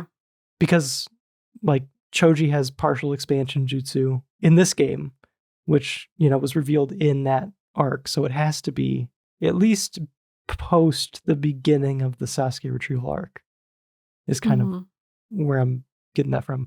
And we also have Tsunade. And we have Itachi and his fish friend, Kasume. Kisame. Kisame. Yes. Yeah. And those characters are all in the game in the Japanese version. There's immense amounts of cutscenes that are cut from the game because they contain Tsunade and like Gaara in his new outfit and Shikamaru in his Jonin vest or Chunin vest or whatever. Yeah, whatever. So anything with that had to be cut. So there's a lot of missions in this game that end with just text. Yes. And that is why. Okay, I was going to say that because I was like, why'd they do that? There's a lot of stuff that got changed up. So at the end of the game where you fight Orochimaru, in English, you're fighting him with Sasuke and Kakashi. In the Japanese version, you're fighting him with Sasuke and Gaara. Oh. You get a immense amount of cutscenes with Tsunade at the beginning of the game and at the end of the game. There's like a humongous like handful of like scenes at the end of the game where they're all getting like rewarded and acknowledged for saving the village and all this. And I'm pretty sure we just get text in the English version. Like, oof. And Kakashi's like, hey, good job. Would you like to start the game over again? Yeah. That sucks. Yeah. Like, maybe they should have just waited for North America to catch up, I guess. I don't know. Something, because this is like the game would have been better. There's a lot of parts where you fight. I don't think you actually fight Gaara. You fight Gaara once because he gets possessed by the poison thing in the Japanese version. But he's, I think, part of your squad, I think, for most of the game or something. Like, there's a lot of fights with Kabuto and Gaara in the English version that are actually meant to be Kisame in the Japanese version, which makes more sense for a lot of this stuff. Because I think that's like, there's a section where like Naruto's like, who's that? Or whatever, when he's really meant to be talking about Kisame. Yeah. And he's talking about Gaara instead, which is weird. I was like, what do you mean? Yeah. You made eye contact with him while he gave you his serial killer rant. Yeah. It's weird. So that's most of it. You basically just get a lot of cut like story content, I guess. Replaced with slideshows. Hooray. Yeah, with text. Text slides. Yeah, slideshows. Yeah, it's lame. 100%. You can watch the Japanese cutscenes on YouTube. There's no English translation that I could find, so I used like auto-generated YouTube captions, and it was very wrong. Oh no.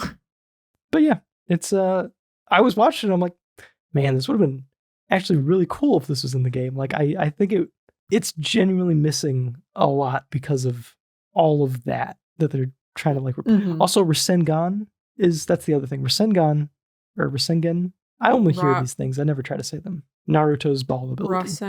Rasengan. Yeah. It's called Power Strike in this game because he doesn't know that yet. No, that was part of the Tsunade retrieval. Yeah. So he's just doing Power Strike. Yeah. Big ball of energy for no reason. Yeah, he just... Guess he can do that now, sure. Yeah, it's kind of lame. Like, I get why you bring it over to America. Money. But part of me is like, maybe it should have just been a Japanese game. Like, Yeah. it's bordering on cutting so much that it's like, why localize it for America? Okay, I got a question for you. Of the missions that you played and saw from the game, are there any that you thought were interesting or good enough to be considered worthy of including in the actual show in any way, whether as filler or massaged into a canon plot point? Not really. No.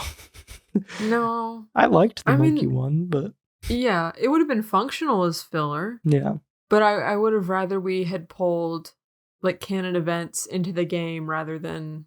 That's something I want to talk to you about later, for sure, is like how to take stuff from the actual show and make it a game or not. Like, what makes the most sense? Yeah.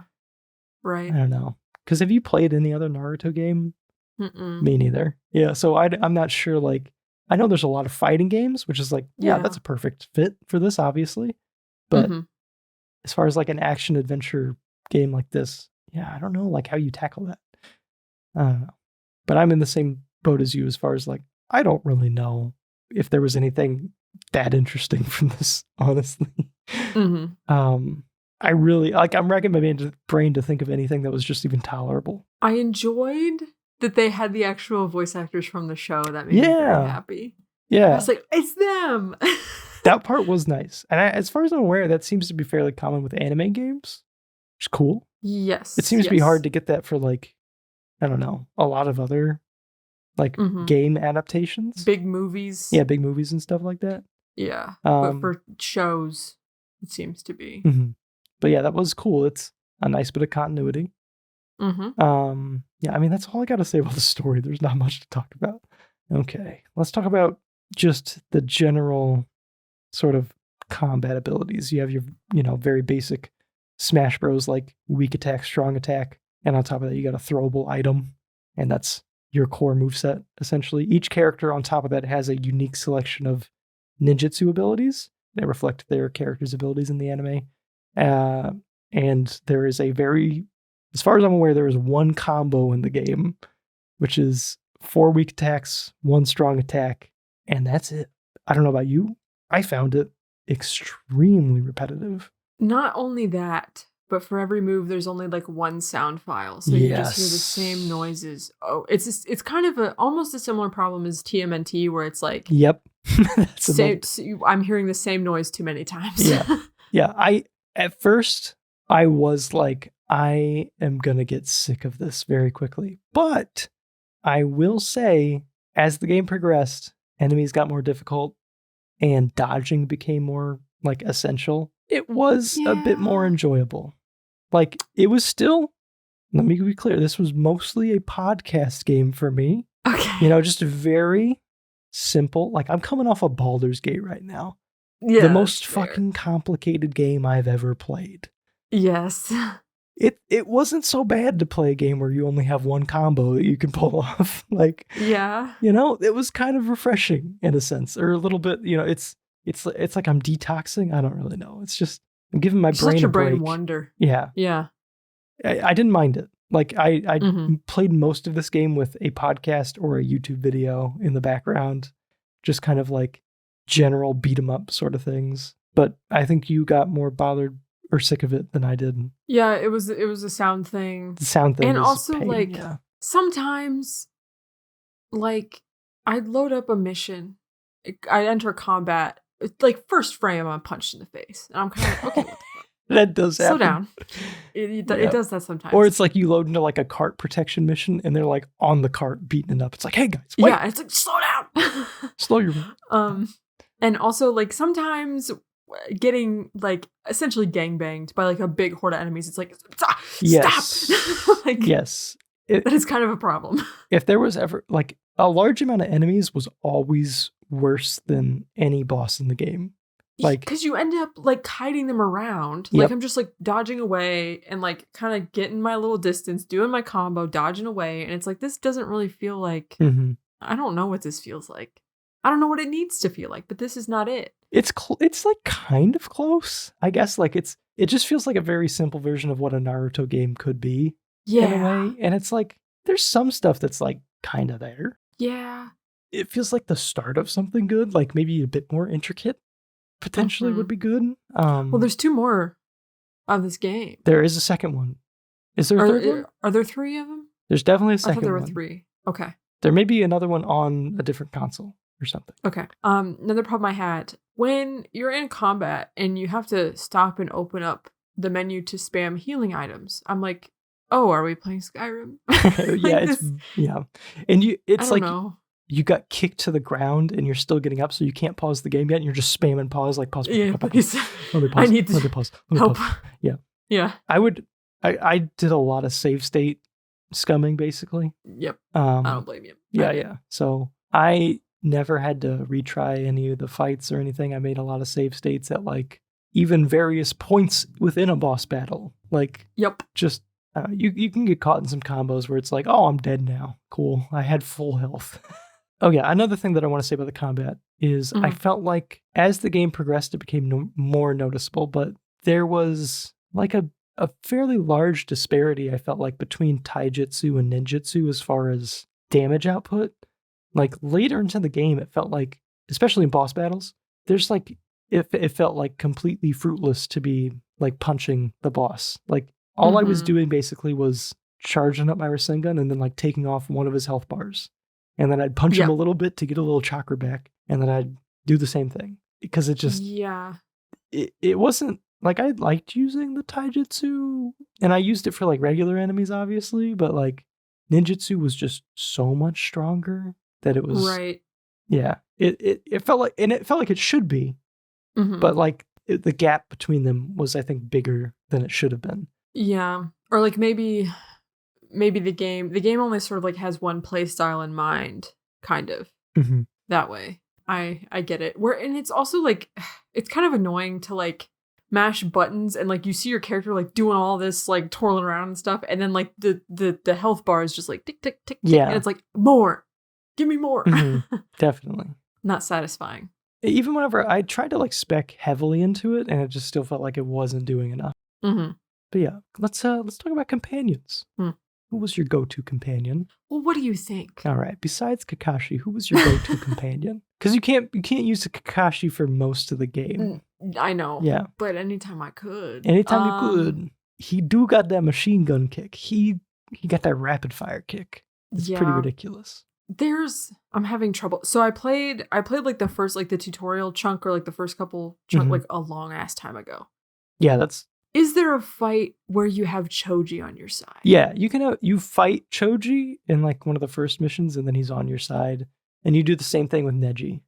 I remember feeling like Human Boulder. It was so easy to just body something. It's really good.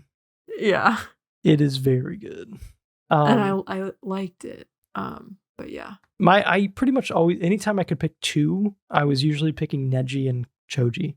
So I'd get the nice Chubby's rule every time I picked them. I don't know if you remember that.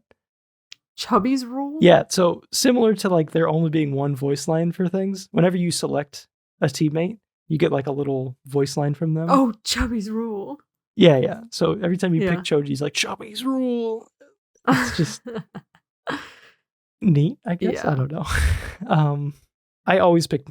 Neji was really good for boss fights because his 8 trigrams, 64 pounds. Yeah. That's a lot to say. Really good for bosses. Like just a solid like 1 bar of health from them for free, basically.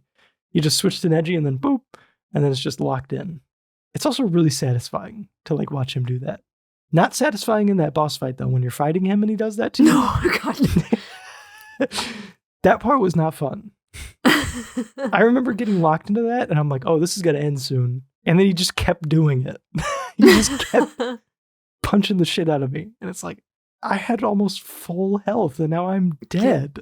Juggled. And now I have to do this whole mission over again. That's what made me start the PS2 thing. That was my villain arc. Your breaking point. Literally, I got killed by him, and then it was like kicked me to the title screen, and I'm like, oh. And then this is the bullshit that we're doing? I loaded back into the game. It's like, oh, I have to start that mission. Oh. Fuck no. And then I'm like, yeah, I need save states for this. Yeah. Like, because yeah, it was obnoxious. you could see the despair on my face as that was happening, as I was slowly realizing that I was gonna have to do all that over again. But yeah. That's go-to companion. I don't know how Gaara plays. You unlock Gaara as a companion after you beat the game once. Gaara and Kakashi you can just pick as part of your team formation. Take this grown ass man with you everywhere. Yeah. It would have been cool to play as more, but it's fine. I didn't really like Shikamaru. I didn't really know what to do with him. Yeah. His like shadow possession jutsu, I'd like lock onto him and then be like, all right, what am I supposed to do now? I think you were supposed to like switch back to Naruto after you did that, and then Naruto would punch him, but I don't really know. Oh, that's weird. Yeah, I kind of thought about it after the fact, and I didn't really test it out, but yeah, I'm not sure. But I want to know what you think of this. So I like playing as the other ninja kids, but at the same time, personally, I think I would have liked to see a version of the game where they're also fighting alongside you as like an AI, basically, like fighting in like a group as opposed to just, I don't know.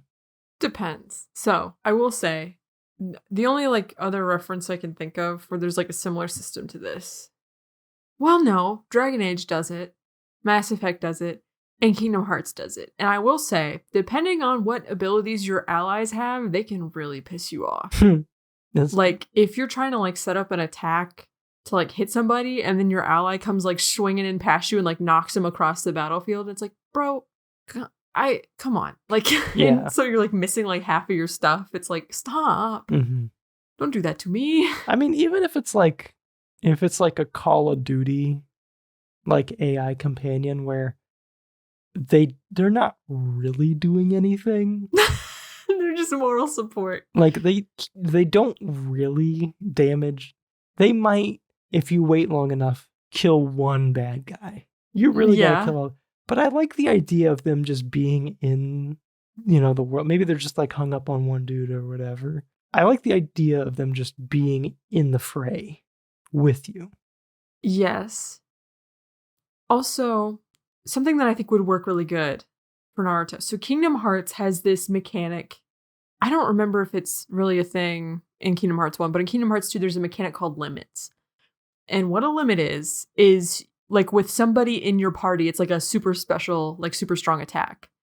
So like if you charge up enough of like a resource or whatever, you can go perform like a limit and then like wreck everybody with like Donald or Goofy or whoever. And so I think it would be fun if like in a Naruto game, if you have like your party like on the field with you, and then you can like pull them into like a limit, sort of like super like ultimate attack or something. That would be fun. I don't know. But this kind of already does something like it a little bit. I mean, it would be cool. I like the idea of like the combination, maybe changing what that is. Yeah. That sounds cool. Yeah. I think that there might be unique cutscenes. So like, replayability. Yeah, like something like that. Like, I'm not even positive there's unique cutscenes. It just, I was like doing a mission and like one of the people I chose to be on that mission started talking and I'm like, that's neat. There must be something different that the other ones say. Yeah. I think I'm remembering that right. Like part of me is like, did I remember that right? Or was that like one of the missions where you're like assigned a teammate and I'm just like hallucinating? I don't know. I don't know.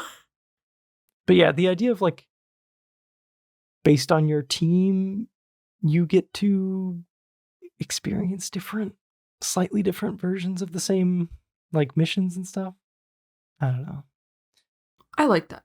It'd be cool to play whole missions as the other people as well. Maybe. I don't know. There's like a lot of ways you could take this. I guess this whole like, there's a lot of ways you could make a good Naruto game, I think. Yeah, I agree. A lot of potential there. Let's touch on the skill plate system real quick. I loved this. I don't know if you'd messed around with it. Oh, yeah. No, I loved it. Yes. Very good. It was so cool. Very creative. I don't know where they got this idea, if they pulled it out of their ass or something, but it was, I spent a lot of time just like refining my different skill plates and like, I don't know, just trying to squeeze like everything I could get out of. It's just fun. It's so satisfying. It's like a game within the game. Exactly. I was going to say, I love it when they kind of like gamify the leveling system or like the skill point system.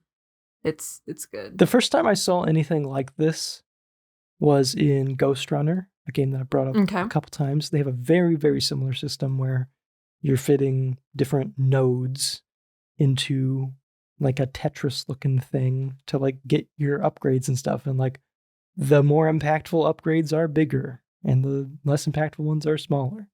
Also very good there. I saw that and I'm like, this is great. Yeah. I don't know like where this came from. Like it's maybe a little rude of me to assume that this licensed Naruto game wasn't the one to invent this concept, but if it was, cool. But I'd be curious where this system like originates, because it's a good one. I like it. Wouldn't mind seeing it in more games, honestly. Mm-hmm. Yeah, that's all I have to say. Liked it. Items. Did you use any items, Morgan? When a game has consumables, I hoard them like nobody's business. I get so anxious. I'm like, what if I need it or something? But what like, if I need 99 kunais for the final battle? Yeah.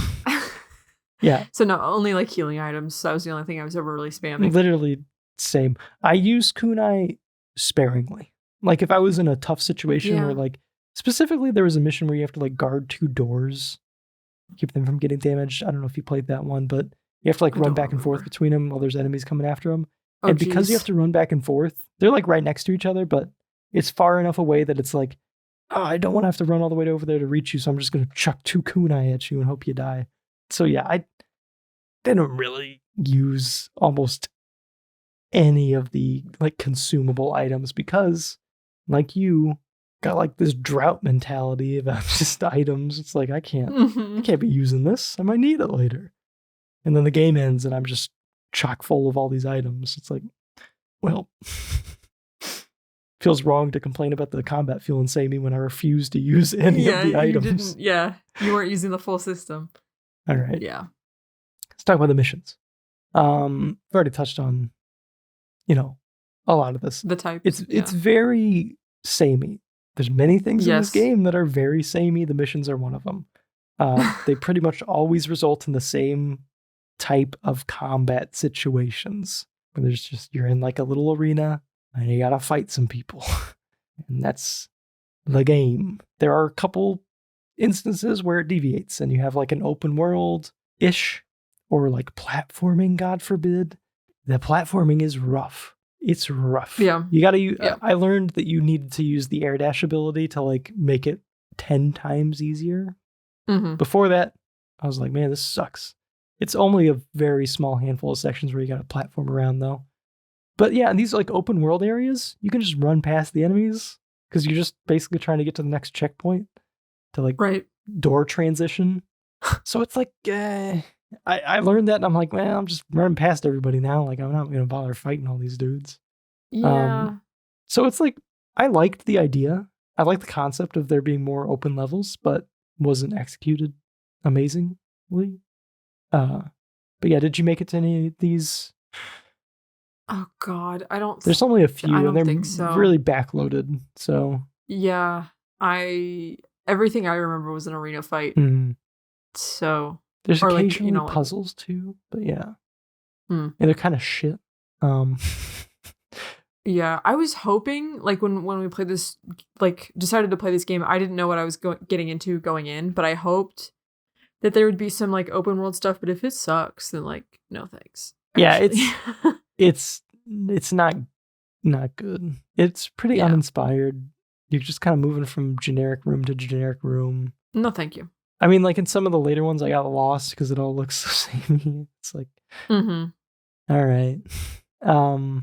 I think done well would be great though. I mean, move it around like an actual. Can you imagine if there was even just like a hub in the village? You just get to walk around the village. That's what I wanted. That's what I want too. I think Sage said that in one of the Naruto games that is a thing.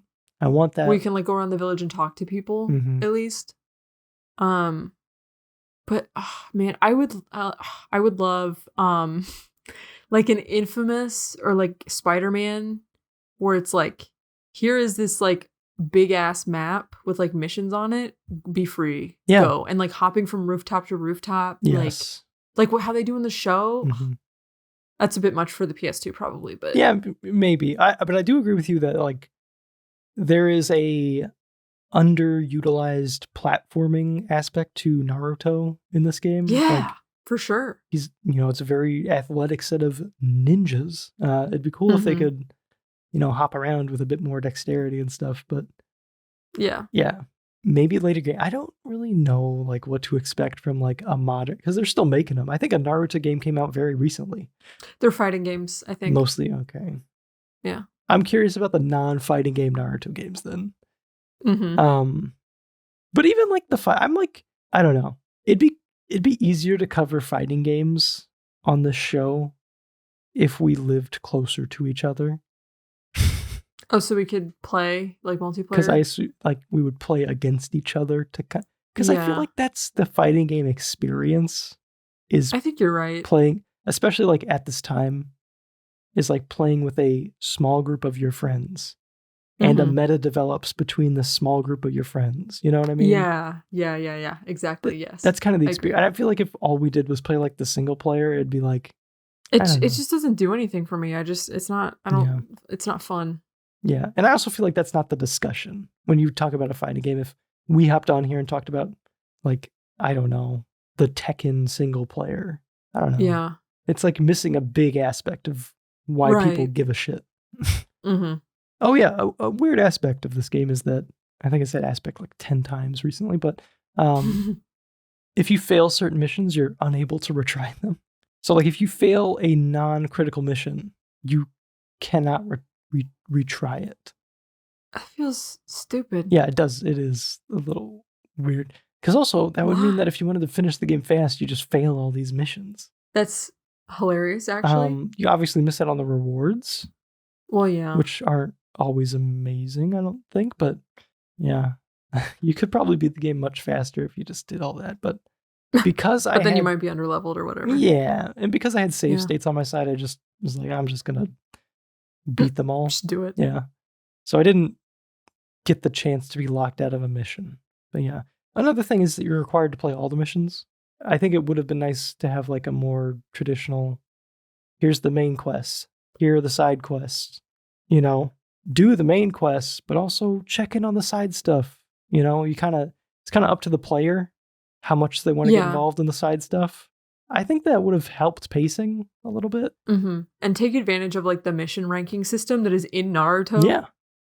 Yeah, that'd be good. Or even like, I hate to say this, but like, it could almost be like an optional grinding thing where you have like you have like a set of like 5 mission archetypes or something that are just meant to be like the side missions at different like ranking levels and stuff. And you can replay them.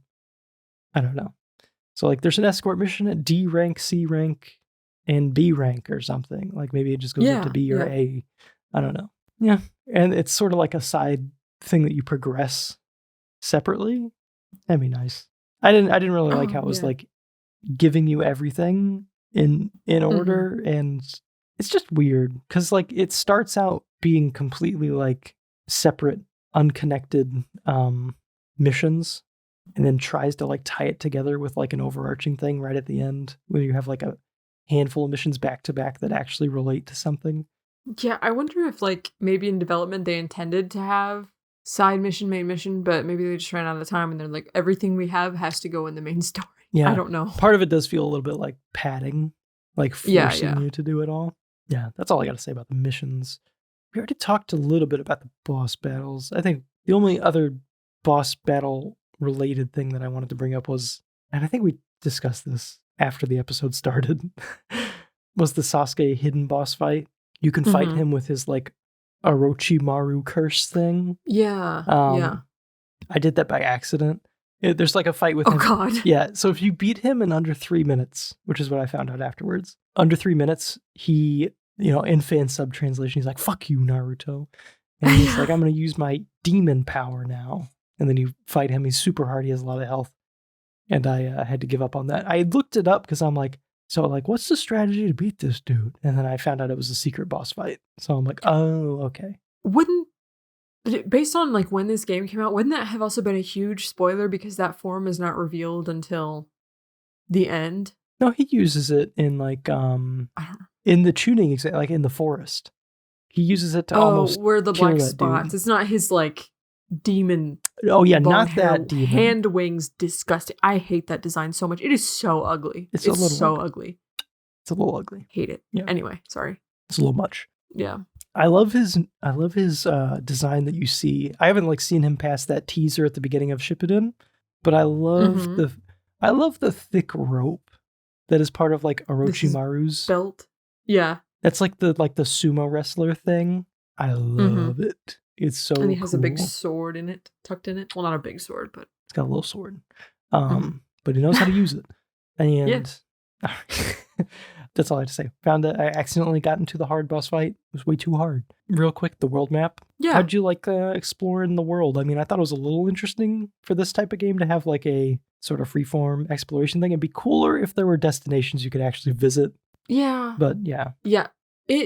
Honestly, it was like just about exactly the same as Dragon Age Origins. Okay. Like from like, okay, walk from here to here. Oh, we might get a random encounter. But I think the benefit that like Dragon Age has over this game is that like the random encounters, it's like it might not even necessarily be combat. Like you might run across almost like in D&D, there's like a random event table where like when you're traveling, you can roll the die and like, whatever happens. Or like in a Bethesda game, but like in this, like getting interrupted just to fight some boring goons was like, it's a little boring. Okay. Yeah. Yeah. I mean, there's also no reason to actually travel anywhere that you're not supposed to go. There was a weird question mark thing that I saw floating around. I just ignored it. I tried to go to it, but it like kept moving. Oh, that's weird. So I was like, I don't give a shit about this question mark. Yeah, I didn't bother. I was like, missions only. Bitch. Yeah. World map, kind of neat. Would have been neat if there was stuff to do. Yes. That's the missing ingredient there. Yeah. Yeah. All right, let's move into aesthetics before we kind of close out the discussion. Just very briefly, gotta say, looks nice upscaled. It's a very like late gen PS2 game, so models look pretty good. CGI cutscenes, not as good. Really disturbing. I didn't think they were that bad. I found them. They're not great. I didn't like them. They were like maybe nightmare fuel territory is. That's what I wrote on the Google Doc, but I see that. I did not like them. They're just like the plasticky faces and stuff. Like I felt like the in-game models looked better. They felt like too like something about the material they used for the skin was bothering me. If that makes sense. It didn't look like skin. They looked like plastic or something. Yeah. I don't know. It wasn't working for me. But like the in-game models looked very good. Yeah, I mean like some of the UI is like a little suspect. But that's partially due to the fact that like the scaling in this hypothetical emulator PCSX2 is, it's much more favorable to mathematical based polygons and stuff as opposed to rasterized images or like anyway, a lot of the same voice actors like we mentioned. Maybe all of them, I'm not sure. I didn't hear anybody that I didn't like recognize or that sounded off. And at the very least it was people doing very good impressions. So yes. And I mean the only other thing I have to say is a lot of repetition as far as like barks and grunts and voice lines. Very repetitive. Music, especially. I kind of like the soundtrack. I like it, but it is repetitive. Did you play the tutorial? I don't remember the soundtrack. That's where I noticed it the most, where you do like a very quick thing, like punch. It's like, you did it. And then it's like restarting the exact same song from the beginning every time. Oh, geez. Yeah, it's a little, Anyway. One of the tracks that I think might have played in cutscenes reminded me a lot of like Sonic soundtracks for some reason. I don't know what it was. It just had like a specific like classic retro game energy to it. Okay. I was like, oh, I'm vibing with this. I like this. I mean, I like the fight music. I mean, I liked when you like come back to the village. I liked the village music. It's just like something about how often you're coming back to these places and hearing these songs. Made them feel repetitive. I agree. Anyway, I mean, you have anything else to add before we No. Call it on. All right. I don't. Recommendation time. Where can you play this game? PS2 or a Dream hypothetical emulator on a PC, mayhaps. Potentially on Mac or Linux, I'm not sure. Very easily. And actually probably recommended. I think. Unless you're willing to put up with bullshit. Anyway, actually, no. Before we get into that, do you recommend this game, Morgan? I think I get more enjoyment out of watching the show. Yeah. Like, if I'm gonna engage with Naruto, why not just watch the show? Yeah. I don't know. Yeah, I agree. I mean, okay. I find this very difficult to recommend to anybody, especially to Naruto fans. Not especially, but even to Naruto fans. It feels very similar to the filler, and if you like the filler, then maybe. Or if you wanted more pre-Shippuden, thank you. If you wanted more like pre-Shippuden Naruto, because I really like when they're all like little babies.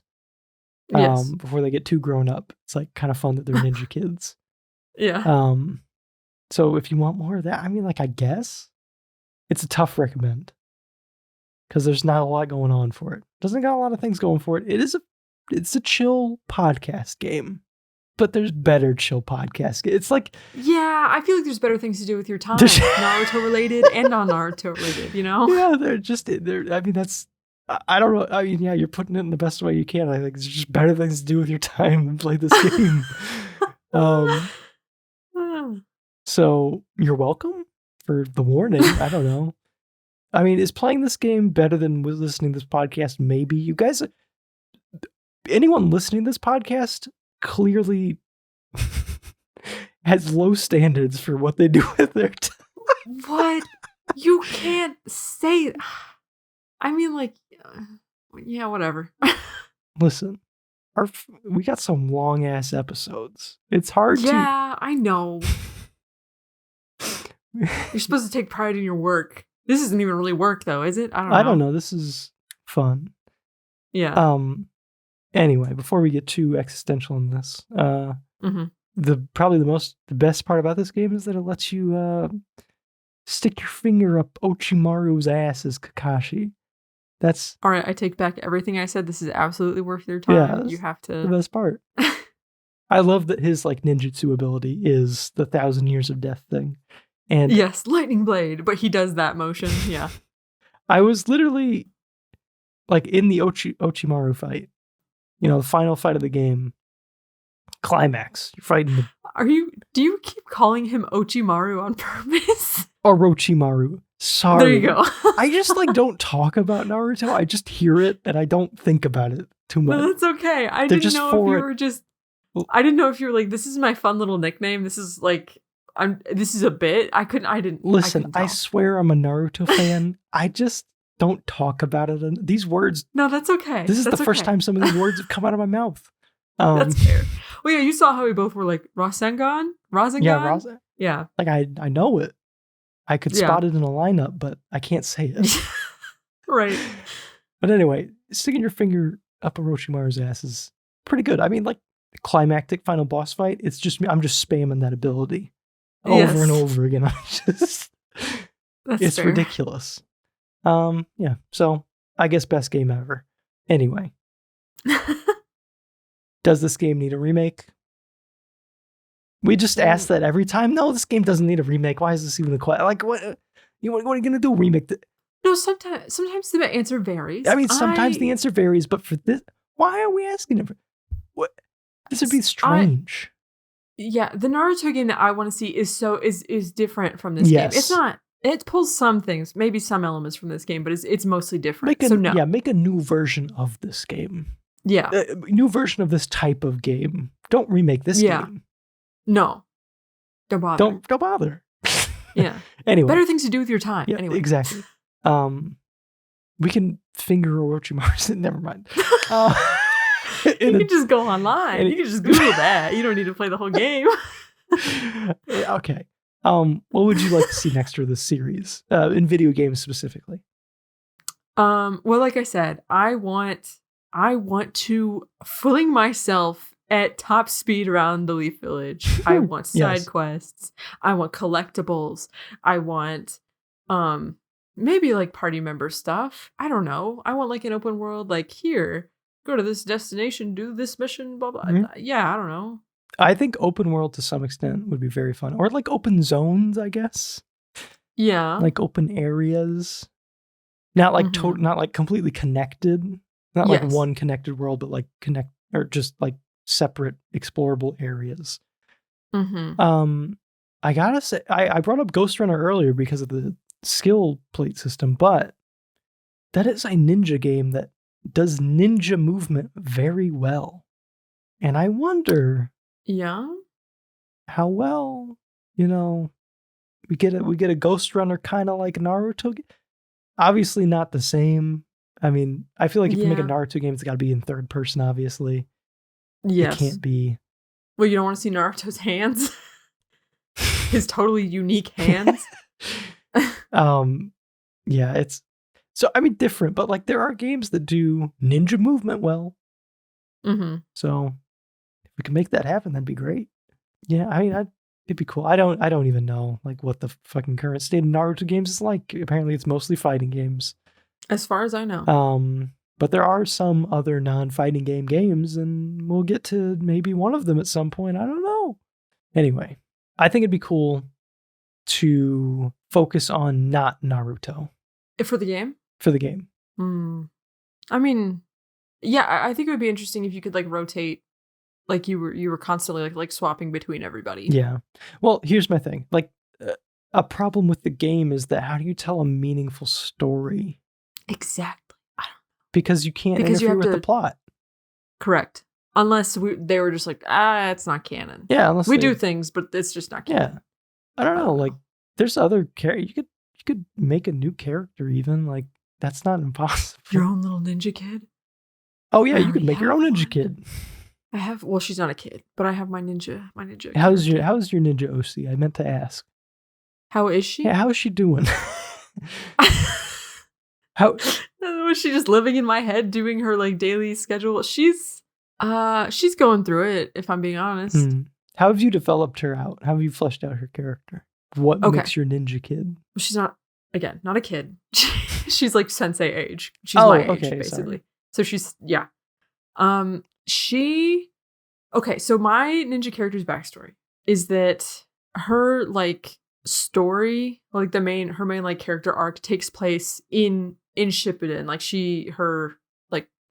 her character development happens in sync with Shippuden's plot, I guess. So after the Leaf Village was attacked by Orochimaru, and they were like sketched out because like the third Hokage got killed, she was sent away on like a long-term undercover thing to go like just go wander the world and like spy for a long ass time. Is this Anbu Black Ops stuff or is this Shinobi stuff?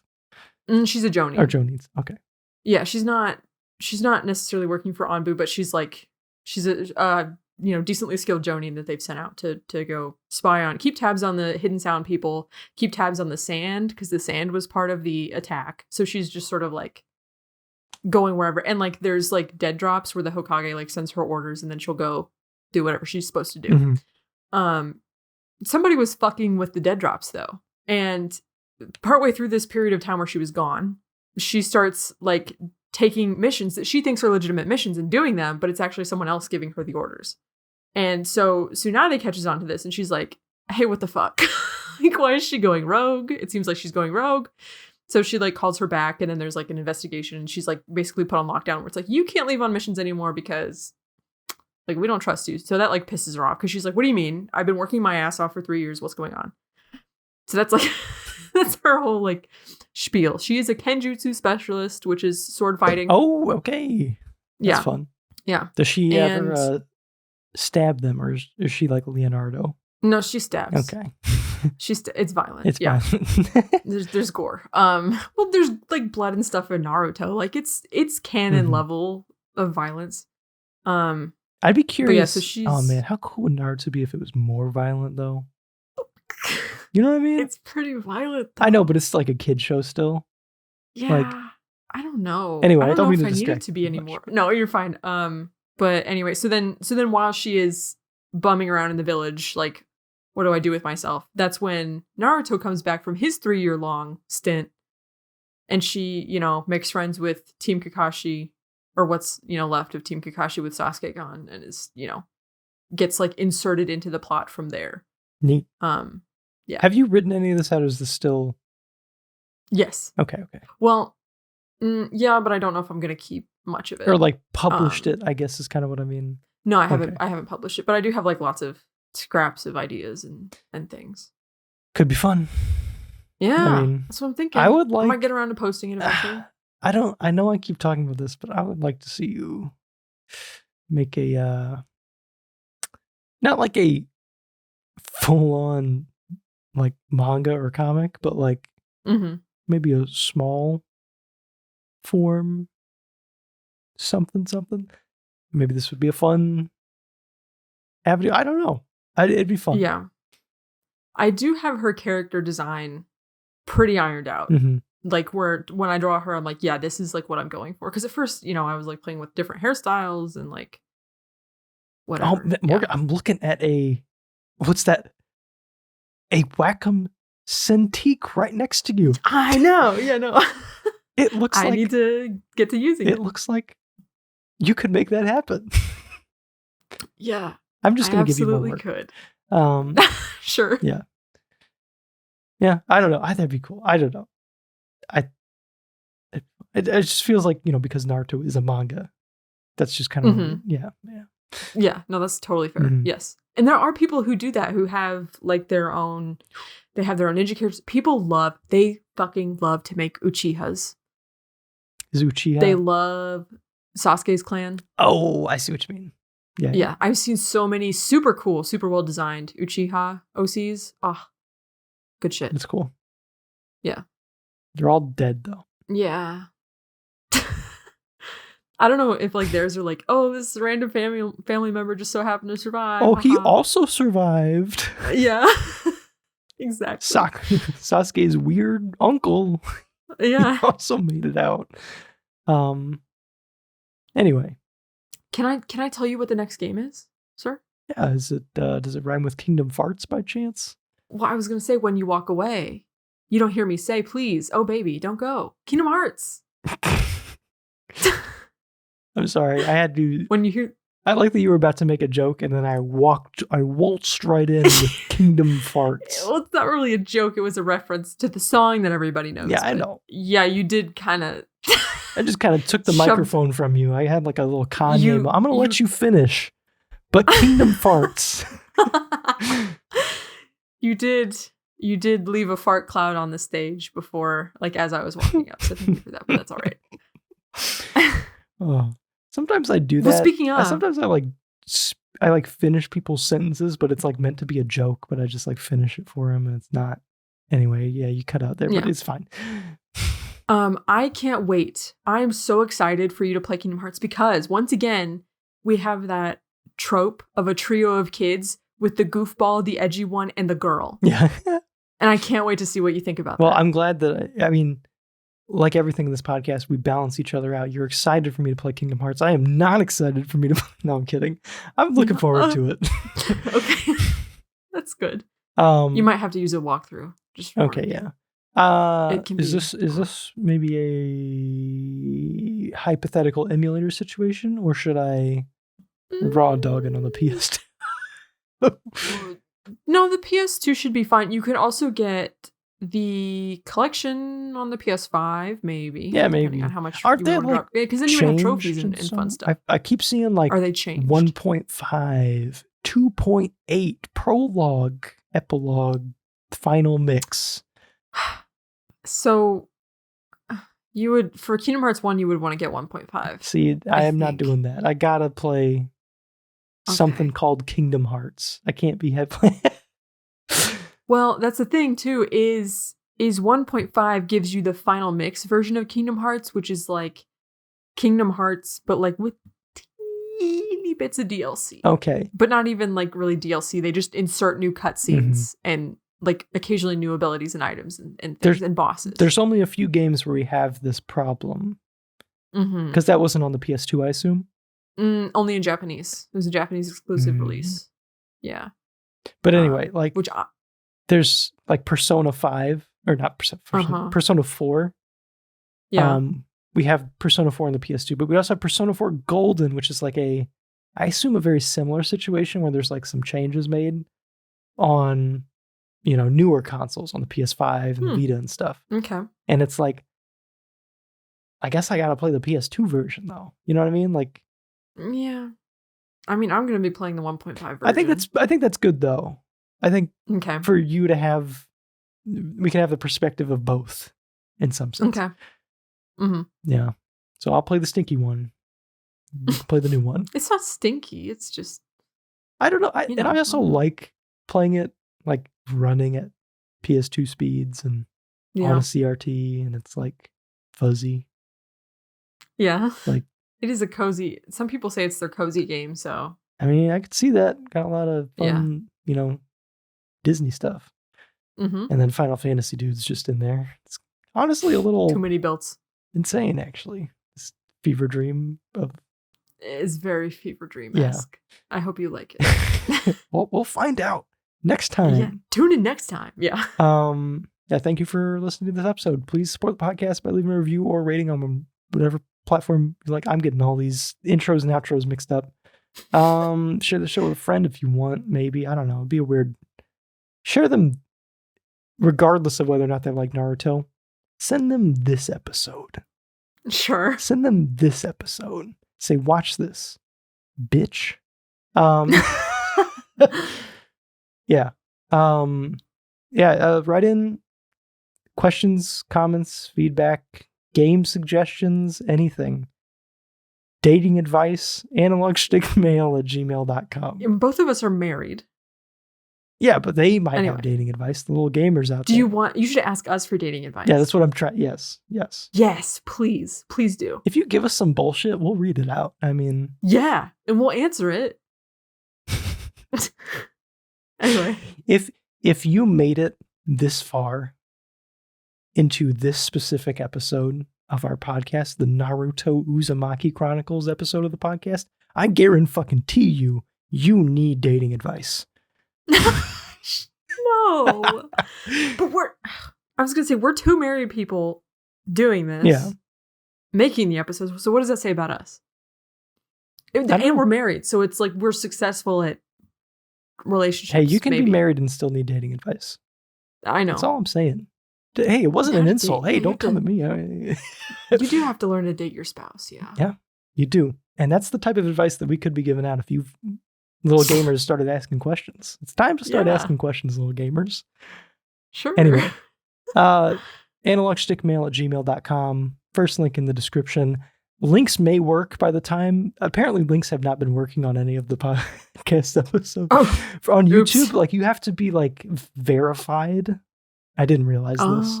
So I submitted a request for verification, and we'll see if that happens to do like external links and stuff. Okay. So cool. analogschtickmail@gmail.com. Copy and paste it or something. Or just leave a comment on YouTube or Spotify.